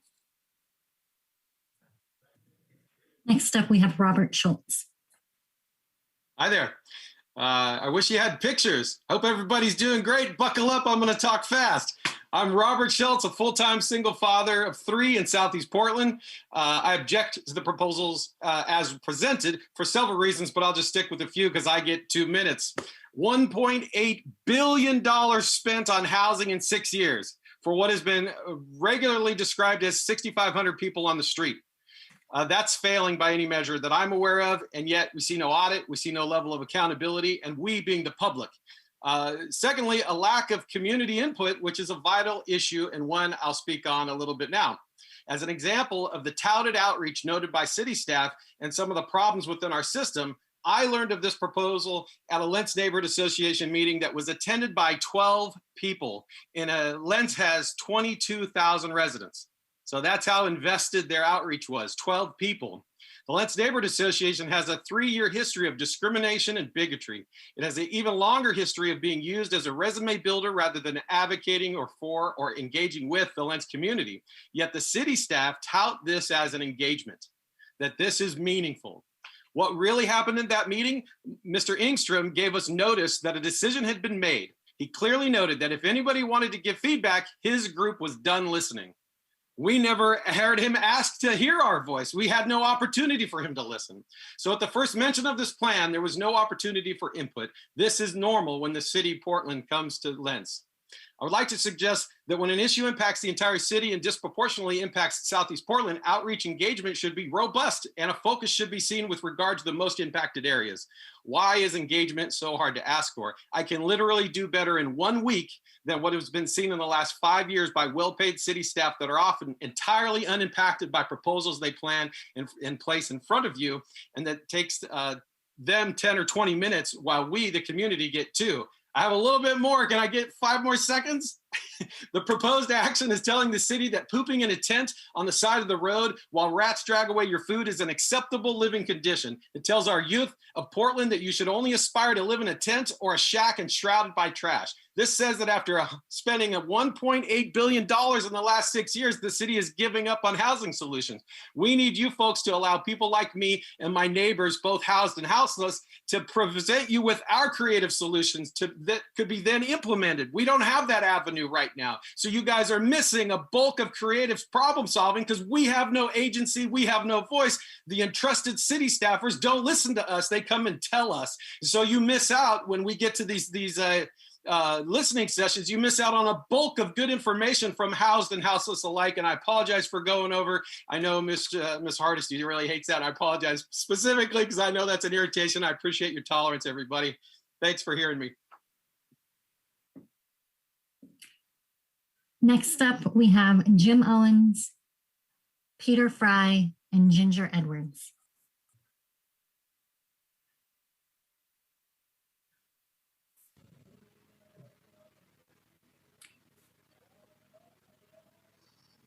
Jim, are you able to unmute? Right. Why don't we go to Peter Fry? Hi.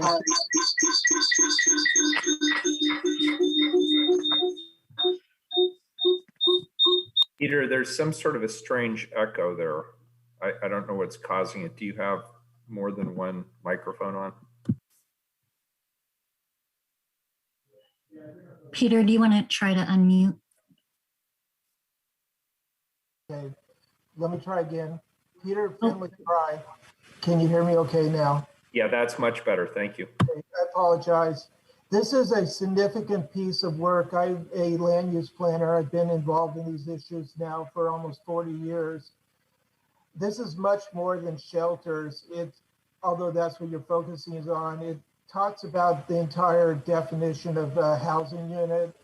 In fact, I'm working on a very large project that benefits from your redefinition of group living, for example, and provisions of services that can be provided to housing without having to go through a land use approval.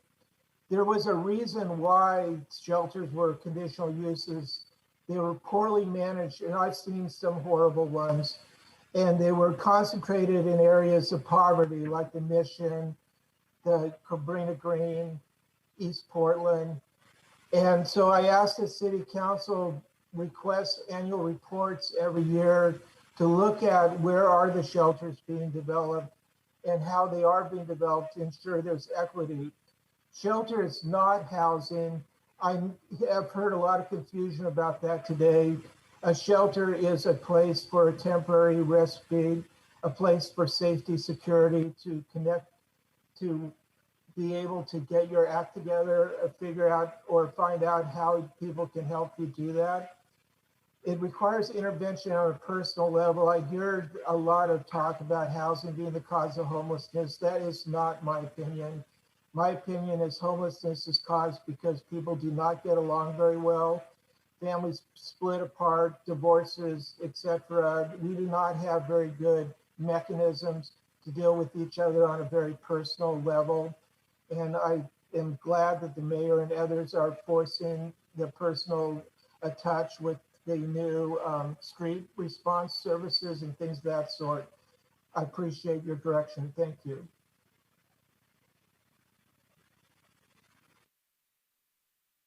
Let's try Jim Owens. Are you able to hear me now? Yes. My apologies for my technical incompetencies. Good afternoon, Mr. Mayor, council members. I'm Jim Owens. I'm a retired member of the Portland Parks Board and the Portland Parks Foundation Board. I want to start by applauding the efforts of BPS and its partners in bringing the recommendations to you today. I'd intended to speak about some concerns with the definition of temporary with respect to open spaces and parks, but a number of others have and will speak to that. Instead, I'd like to read a letter from Kathy Fong Stevens, who's a former fellow board member and former chair of the Portland Parks Board. And I'm going to be brief with this. These are Kathy's comments. My brief comments today focus on a small but important portion of the shelter to housing continuum draft documents and proposed code changes. That is the inclusion of Portland's open space zones in the inventory of land for potential siting of temporary outdoor shelters. Others testify and have spoken to and will speak to the misleading term temporary in this context. Others have cited and will cite the negative impacts on our parks and open spaces. But I have another personal reason for urging you to disallow outdoor shelters in parks and open spaces, and why I do not believe that this would contribute meaningfully to a well-planned sheltered housing continuum. Just after the start of this year, two people that I know well ended their lives at an encampment near the river. One, a very young man, had spent the past few years battling addiction and mental health issues. The other, his father, had been in stable housing and services for the whole time I knew him, but unfortunately got entangled in the encampment living situation. I tell you about this tragedy to remind you that there is a spectrum of unsheltered people, and among that spectrum, there are those whose needs go well beyond basic hygiene stations and food distribution.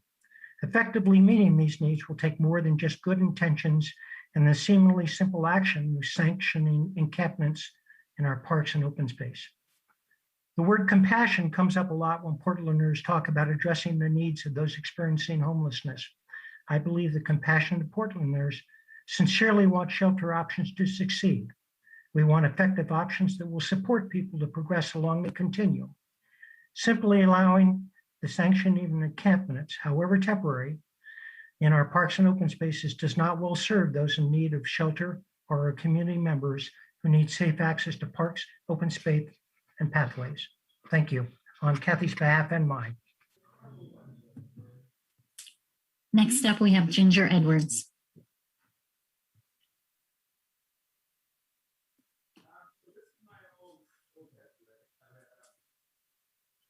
Ginger, are you able to unmute?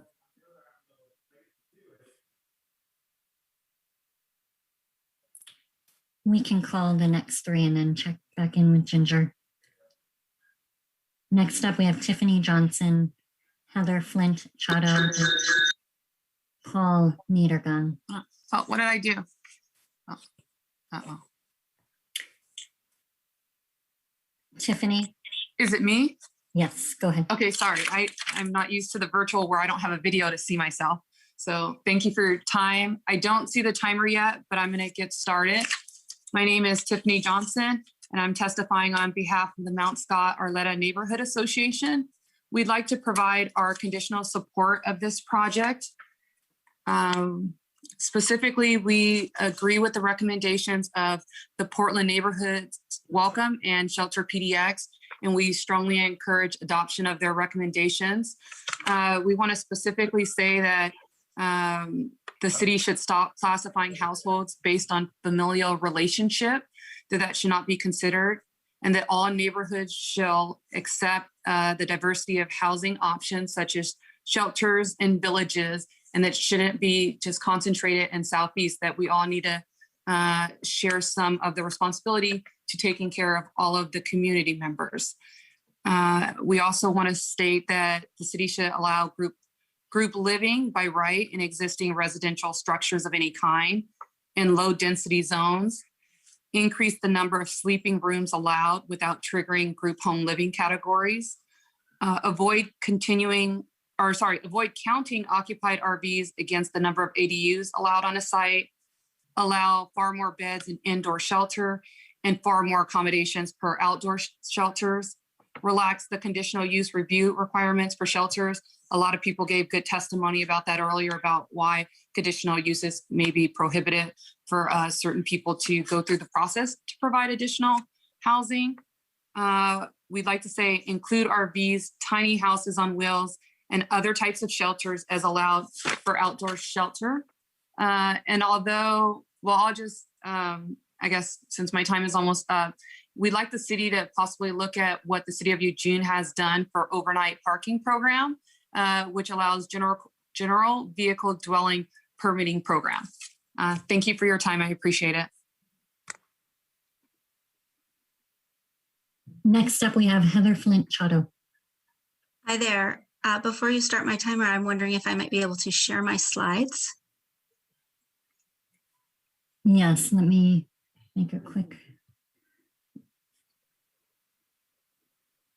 Heather, you should be able to share your screen.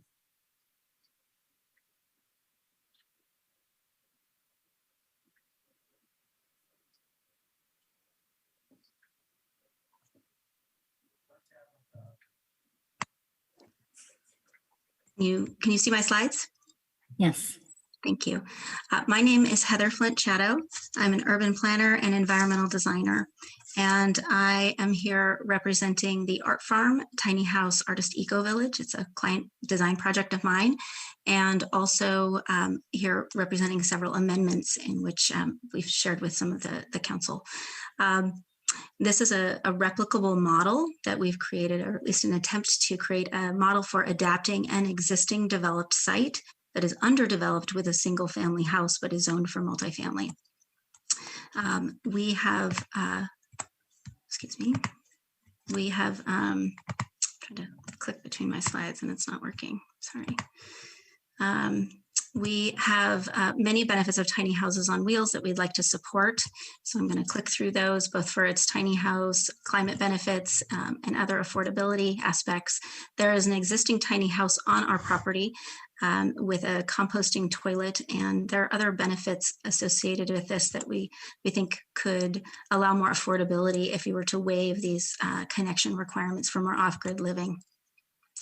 Further, we would like to propose an innovative housing demonstrations pilot program, which would allow for a variety of different environmentally oriented, climate responsive, and affordable social housing types that are not available now, and in a way that could allow a small number of demonstration projects with low risk, and that's based on a precedent from the city of Redmond. So this is a different sort of model, but the framework is there. And this could address things like zero energy buildings or zero waste buildings, community land trusts and co-housing, as well as equitable food-oriented development.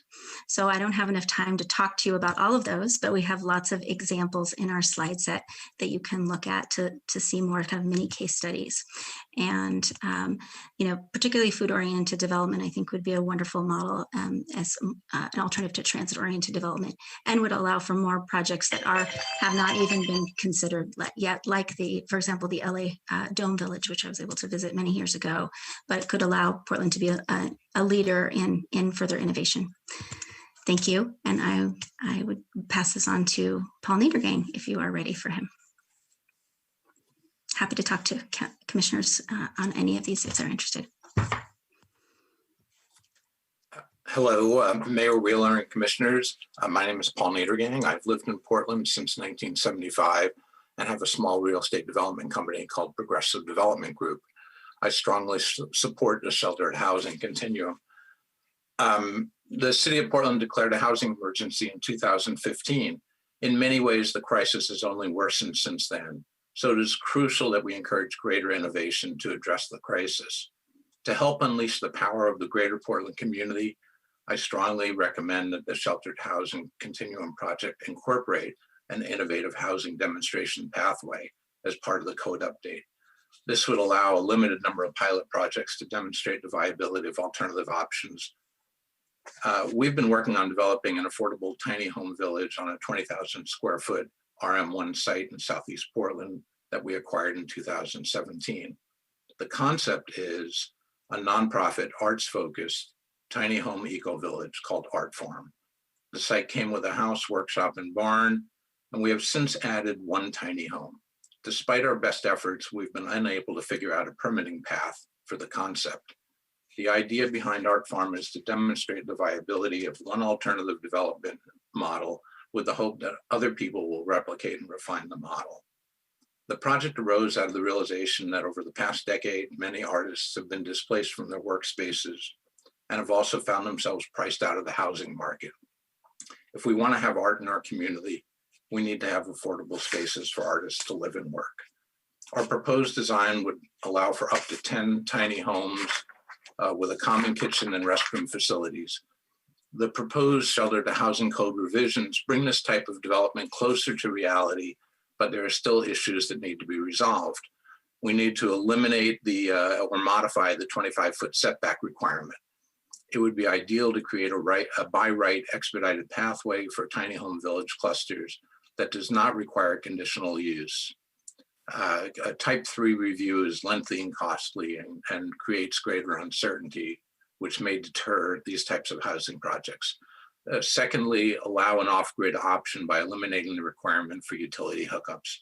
I encourage you to make additional changes to the shelter to housing continuum project to enable permitted projects of this nature to be built. And I really appreciate all the work that's gone into it by staff up to this point. Thank you all.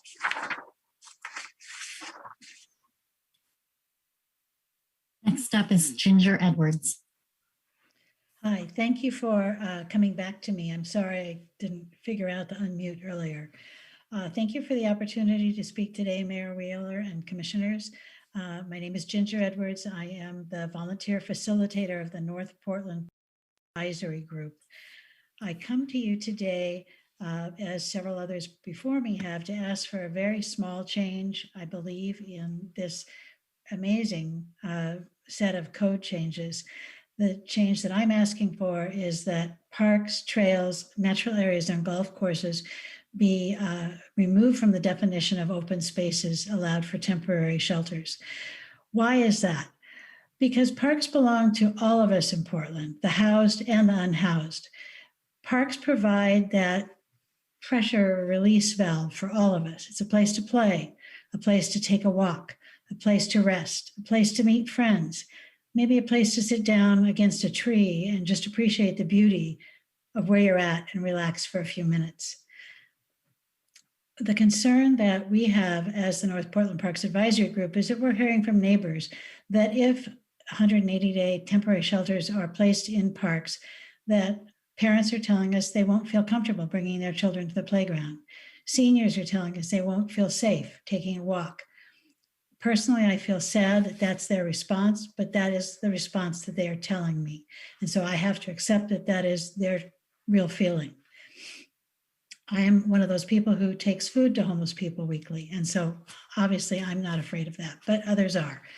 Anyway, we ask that you take out parks, trails, natural areas, and golf courses, but we applaud your efforts for this very complicated, very comprehensive plan to provide shelter for all of the people who live in Portland. Thank you.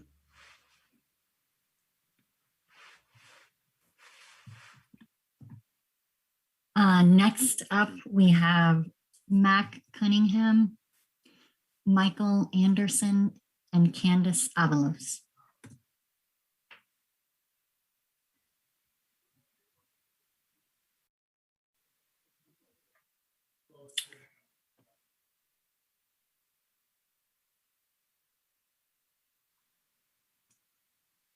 Hello, should I go first? This is Candace.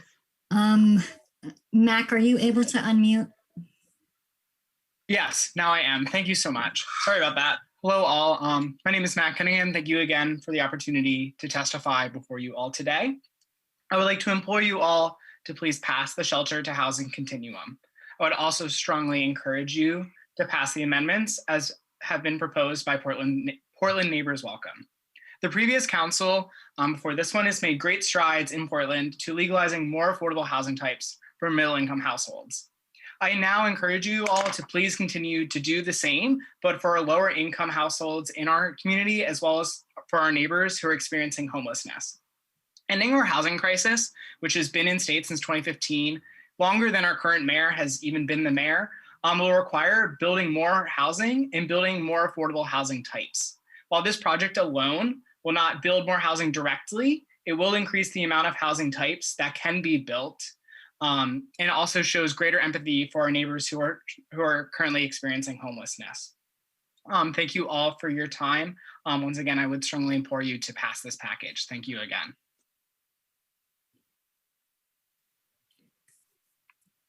Next up, we have Michael Anderson.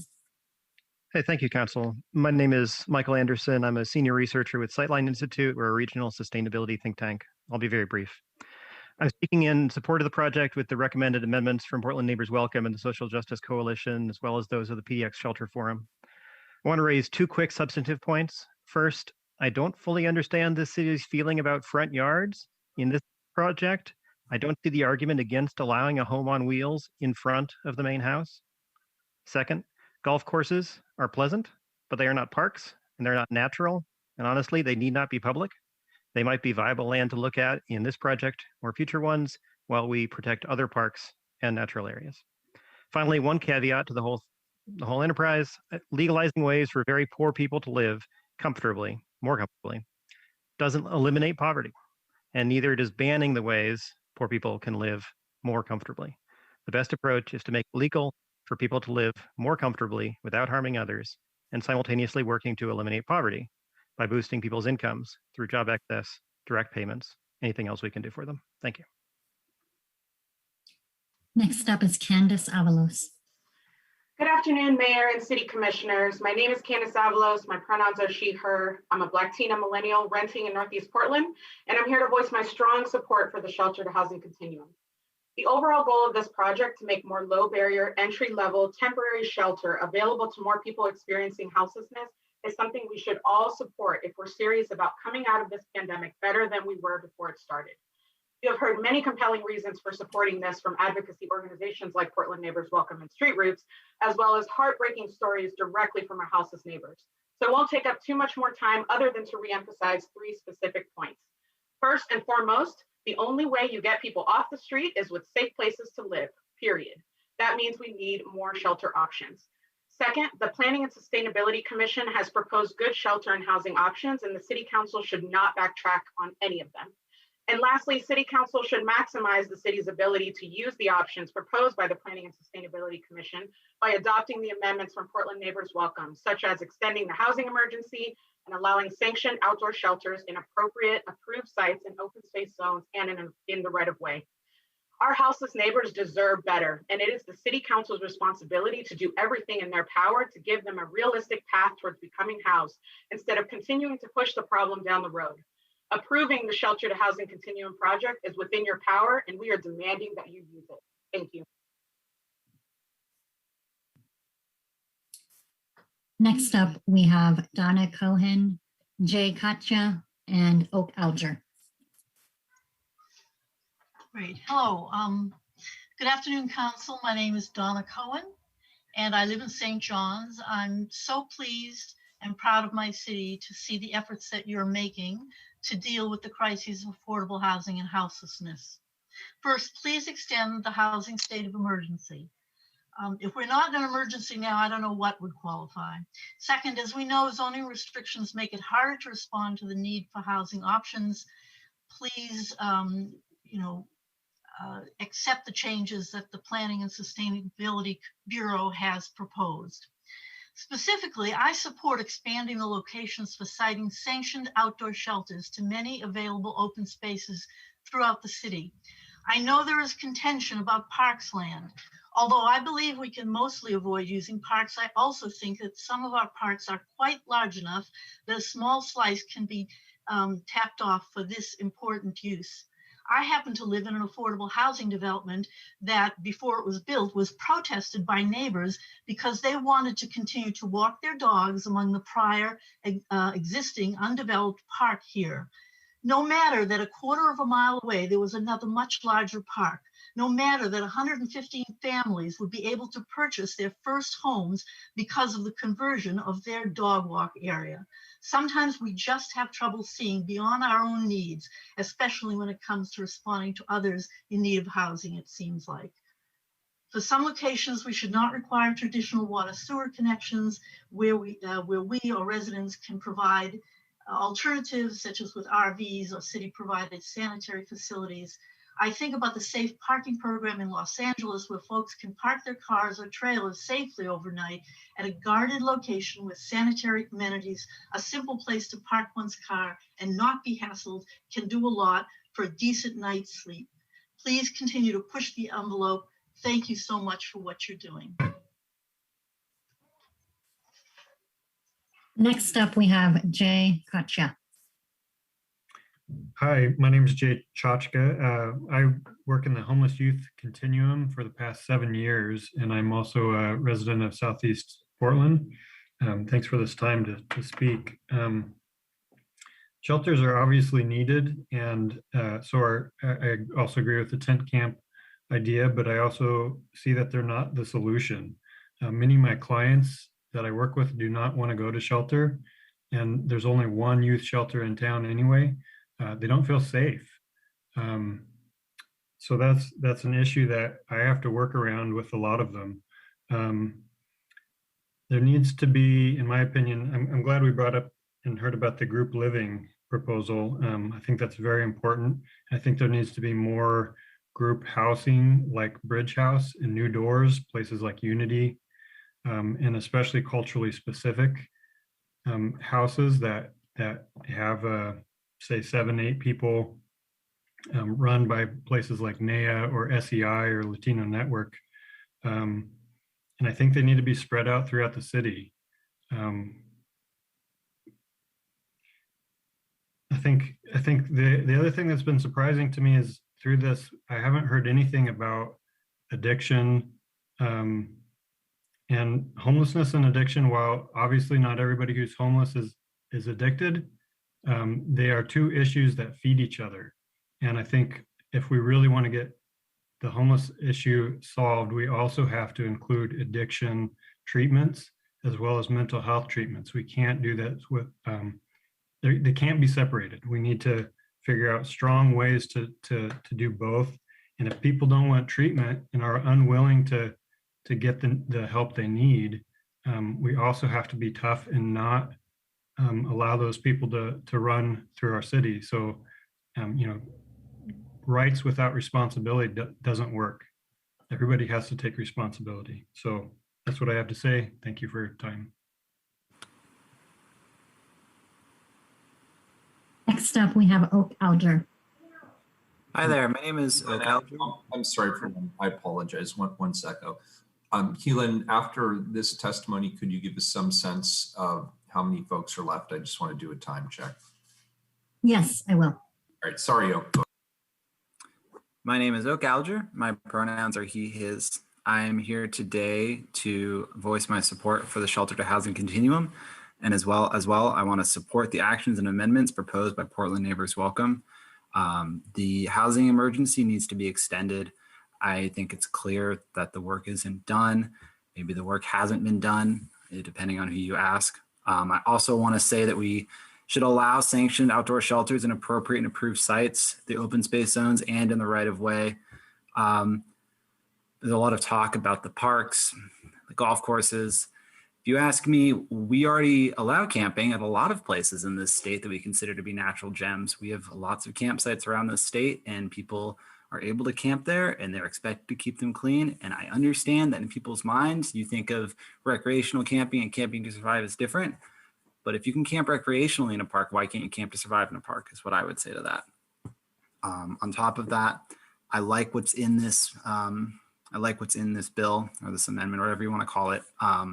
The issue that I have is that what you're creating these sanctioned shelters and sanctioned places where people can go and live and get the resources that they should have, because housing is a human right, and so is access to addiction services and stuff like that. But the issue is that you have to understand that there's going to be a reluctance from people to trust the city after they've been swept and harassed and brutalized.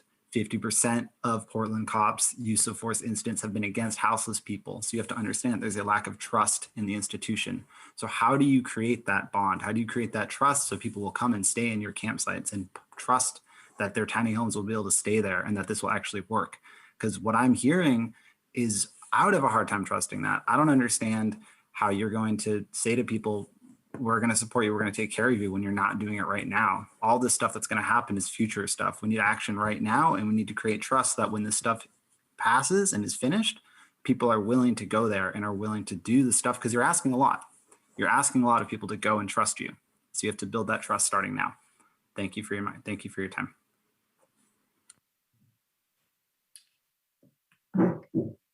Mayor, I'm showing we have about 43 testifiers remaining.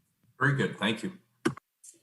Next up, we have Madeline Hotchkiss, Sarah Carolus, and Amanda Fritz.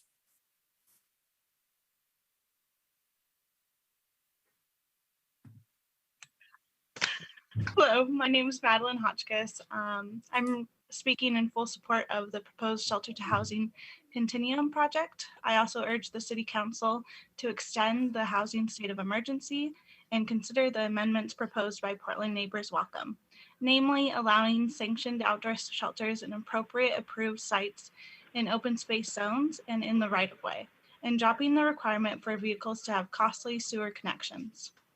Recently, I discovered that the Joint Office of Homeless Services, on behalf of the City of Portland and Multnomah County, is seeking proposals for alternative shelters to assist those experiencing unsheltered homelessness. While I think this is a wonderful idea, it will not reach its full potential without first passing the Shelter to Housing Continuum project. We can have many innovative, fantastic ideas for shelters and alternative shelters in villages, etc., but without having places to locate them, it will all be for naught. Let's not have a zoning code get in the way of our creativity of our community. Let's pass the Shelter to Housing Continuum project and let our city code be part of the solution rather than the problem. So please pass the Shelter to Housing Continuum project and extend the housing state of emergency. Thank you. Next up, we have Sarah Carolus. Good afternoon. My name is Sarah Carolus. I strongly support adopting the zoning code changes in the Shelter to Housing Continuum. I'm co-chair of the advocacy team of the Interfaith Alliance on Poverty, an organization of faith congregations. We feel that passing these code changes will offer a chance for stability, a place of transition off the streets, and a better quality of life for our unhoused. We applaud the proposed increase and diversity of shelter options. Congregate shelter does not work for everyone. Affordable housing buildings take years to build. Having a wide range of alternative options fitting multiple situations is a great step forward for Portland. In addition to supporting the Title 33 zoning changes, I also support removing restrictions on tiny houses on wheels and RVs included in Title 29, especially the requirement for water and sewage connection, which is extremely prohibitive. In the past days, I've been reading the public testimony about this proposal and acknowledge significant public opinion against it. I feel that these opinions are ill-informed and misguided, and I find abhorrent a common thread of demonization of the unhoused. I support, however, an amendment that would permit right-of-way land for outdoor shelter use to help increase potential sites. I believe exclusions of specific sites of sensitive natural areas and hiking areas, recreational public areas would be specific, but would allow unspecific, unused open space land for outdoor shelters and would just address public concerns. Thank you very much for your time and your consideration. Please keep in front of you the goal of reducing houselessness in humane and productive ways. Thank you. Next up, we have Amanda Fritz.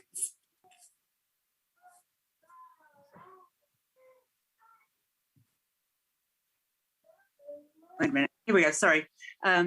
Good afternoon, Councillor Amanda Fritz. I support almost everything in this packet.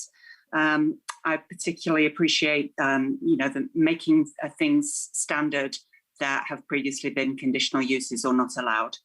I also appreciate the testimony of Portland Neighbors Welcome. I don't think that RVs on private property should have sewer hookups or even campground standards. Residents who allow people to live in an RV on their property will make sure that the wastewater is either pumped or driven for disposal at free roadside hookups that are available in Portland. And also, I think you should allow people to live in RVs in the front setback if that's where that RV happens to be. I am very concerned about the use of parks, particularly since the mayor and I worked really hard to pass the levy in November.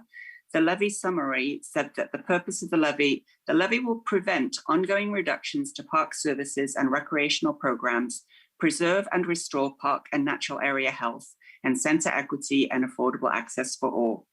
And it talked about protecting water quality, wildlife habitat, and natural areas. And Mayor Wheeler's statement said, in the midst of a pandemic and economic challenges, we've seen the use of our parks increase, a reminder of the critical role parks and open spaces play in our lives and communities. As mayor, I'm committed to make sure that these gems in our city remain a resource for all of us. And there's a very simple solution to the challenges. And I realize I'm running out of time. I sent in some more testimony and I already sent in some. You can prohibit even temporary outdoor shelters on properties owned by Portland Parks and Recreation, the Water Bureau, and Environmental Services.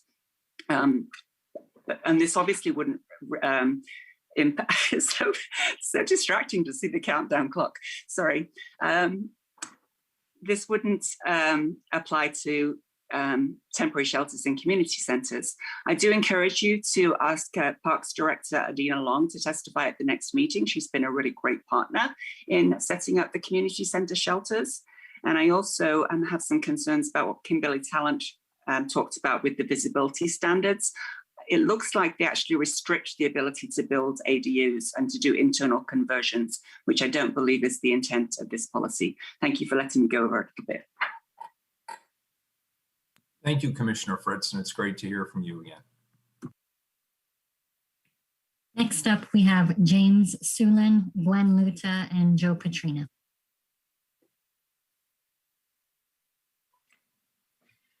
Can you hear me?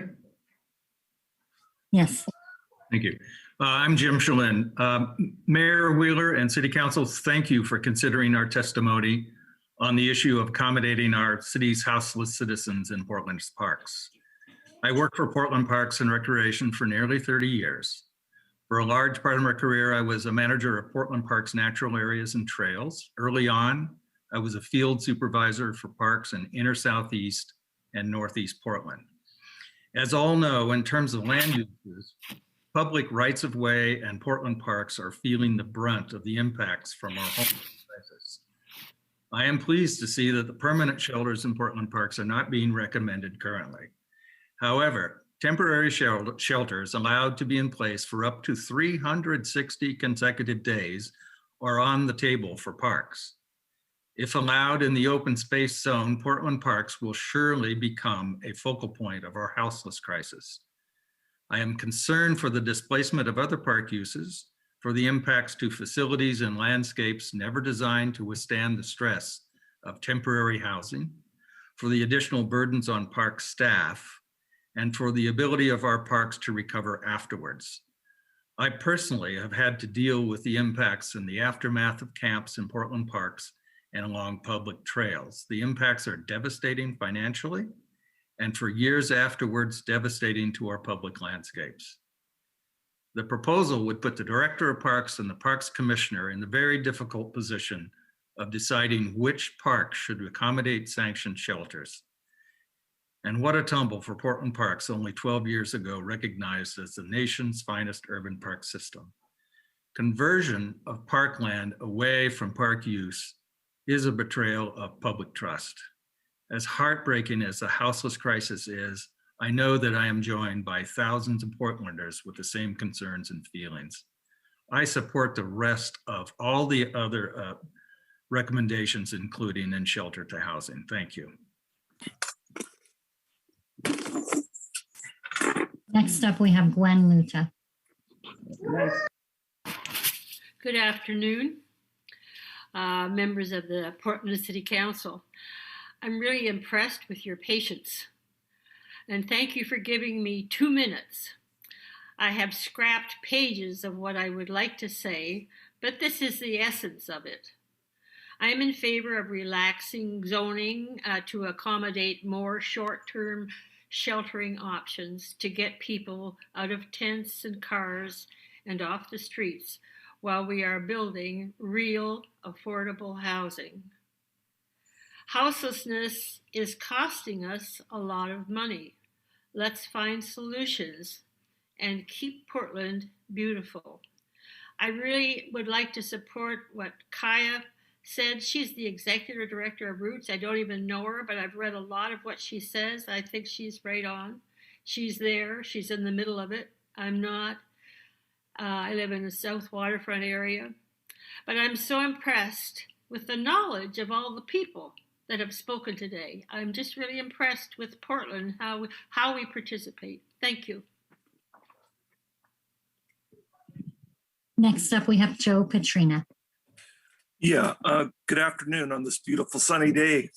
My name is Joe Petrina, and I'm a rare native Portlander. I want to thank all of the council and the staffers for all of your hard work. You have a job that is certainly difficult and complex, and with the pandemic has even made it more troubling. This measure is probably greatly misunderstood, probably because it's complicated. Clearly, the Portland homeless population needs our help. They need social programs. They need suitable housing. And I don't believe they need tents.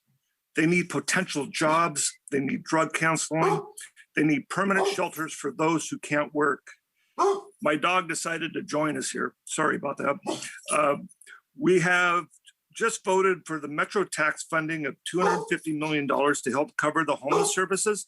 And let's hope these funds are used effectively, targeted for homeless housing, counseling, and cleanup.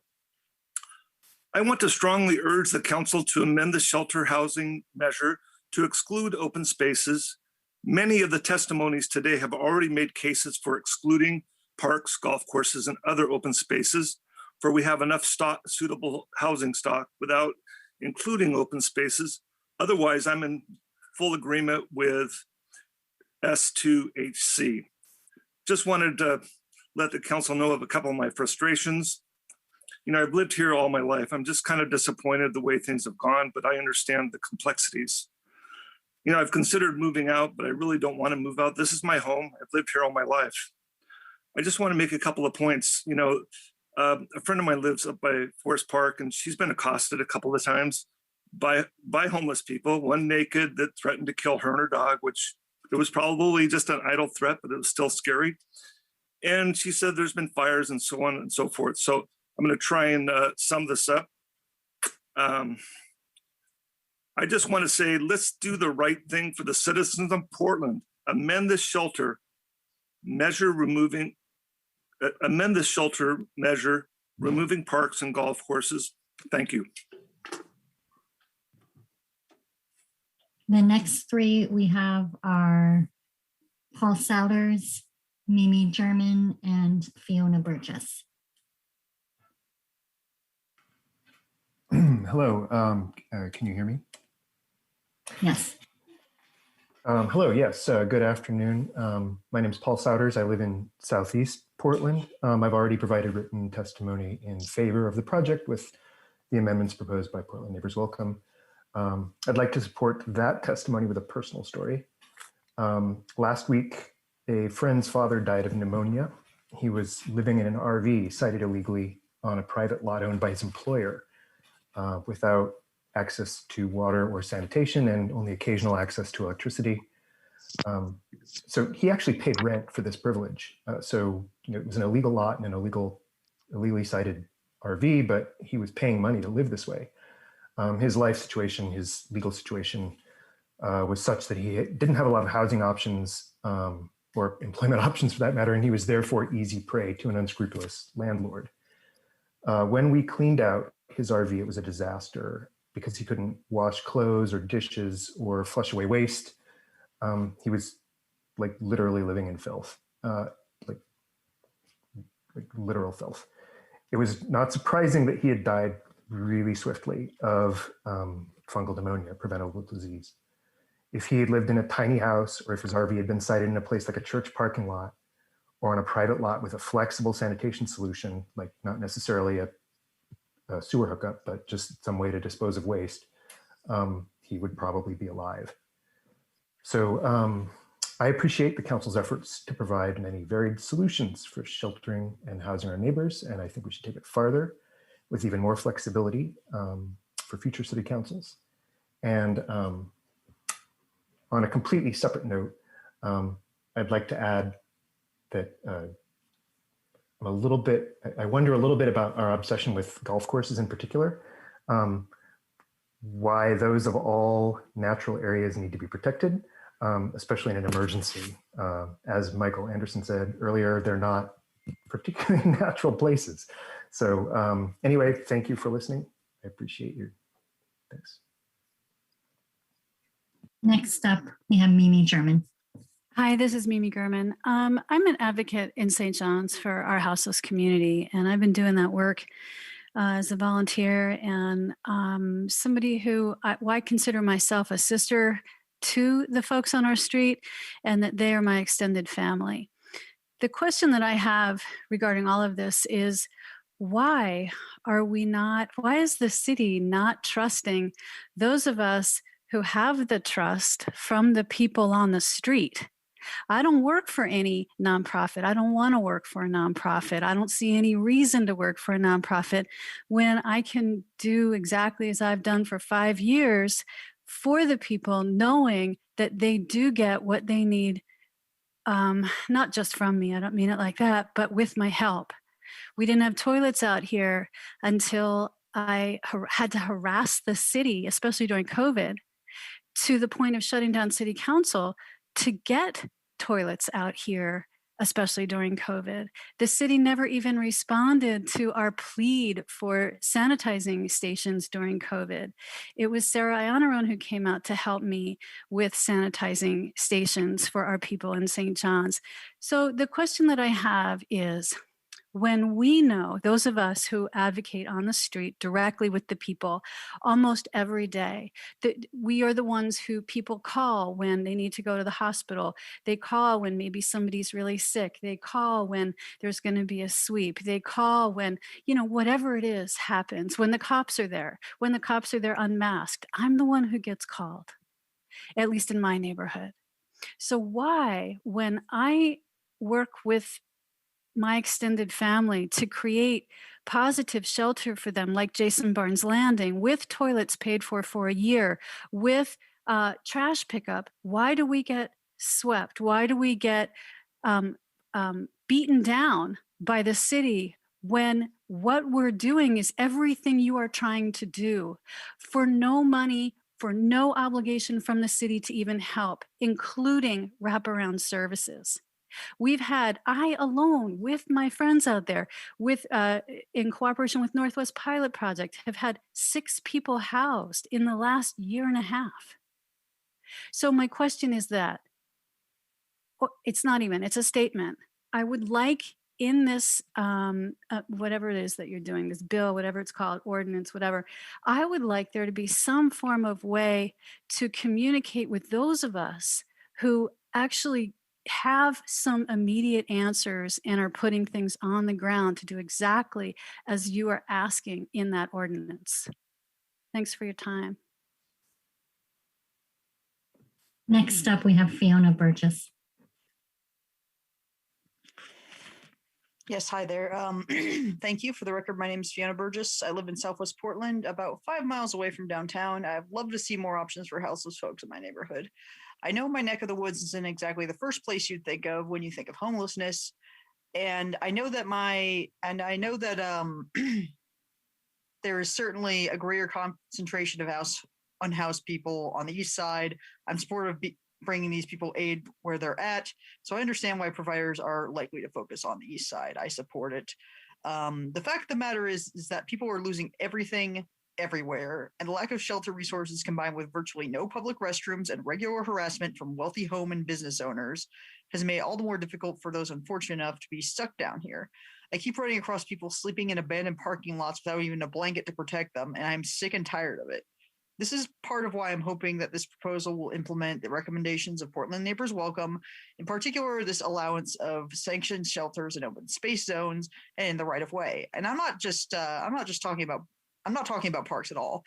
Many camps and sanctioned shelters already exist in open spaces with no trouble, such as the area underneath of Morrison's Bridge, the grassy ditches along southwest of Williger, and as a few people have mentioned up to this point, Right to Dream too. These are neither sensitive natural areas nor parks, and you'll find more and more areas like this further west. The further west you go, you'll find more and more of these areas. Open spaces, abandoned lots, and other areas that are too disturbed to be considered parks, but far enough away from major pollution sites to provide a safe place to reside. It'd be a tremendous mistake to include these areas as siting options. We're sitting on thousands of opportunities. SA system, the adult system, and the veteran system. And those are the different functions of the systems. On the right side of this slide, you'll also see all the different organizations. The second thing I want to talk about is echoing a former somebody before me who testified about the lack of communication and outreach to the people of Portland about this project.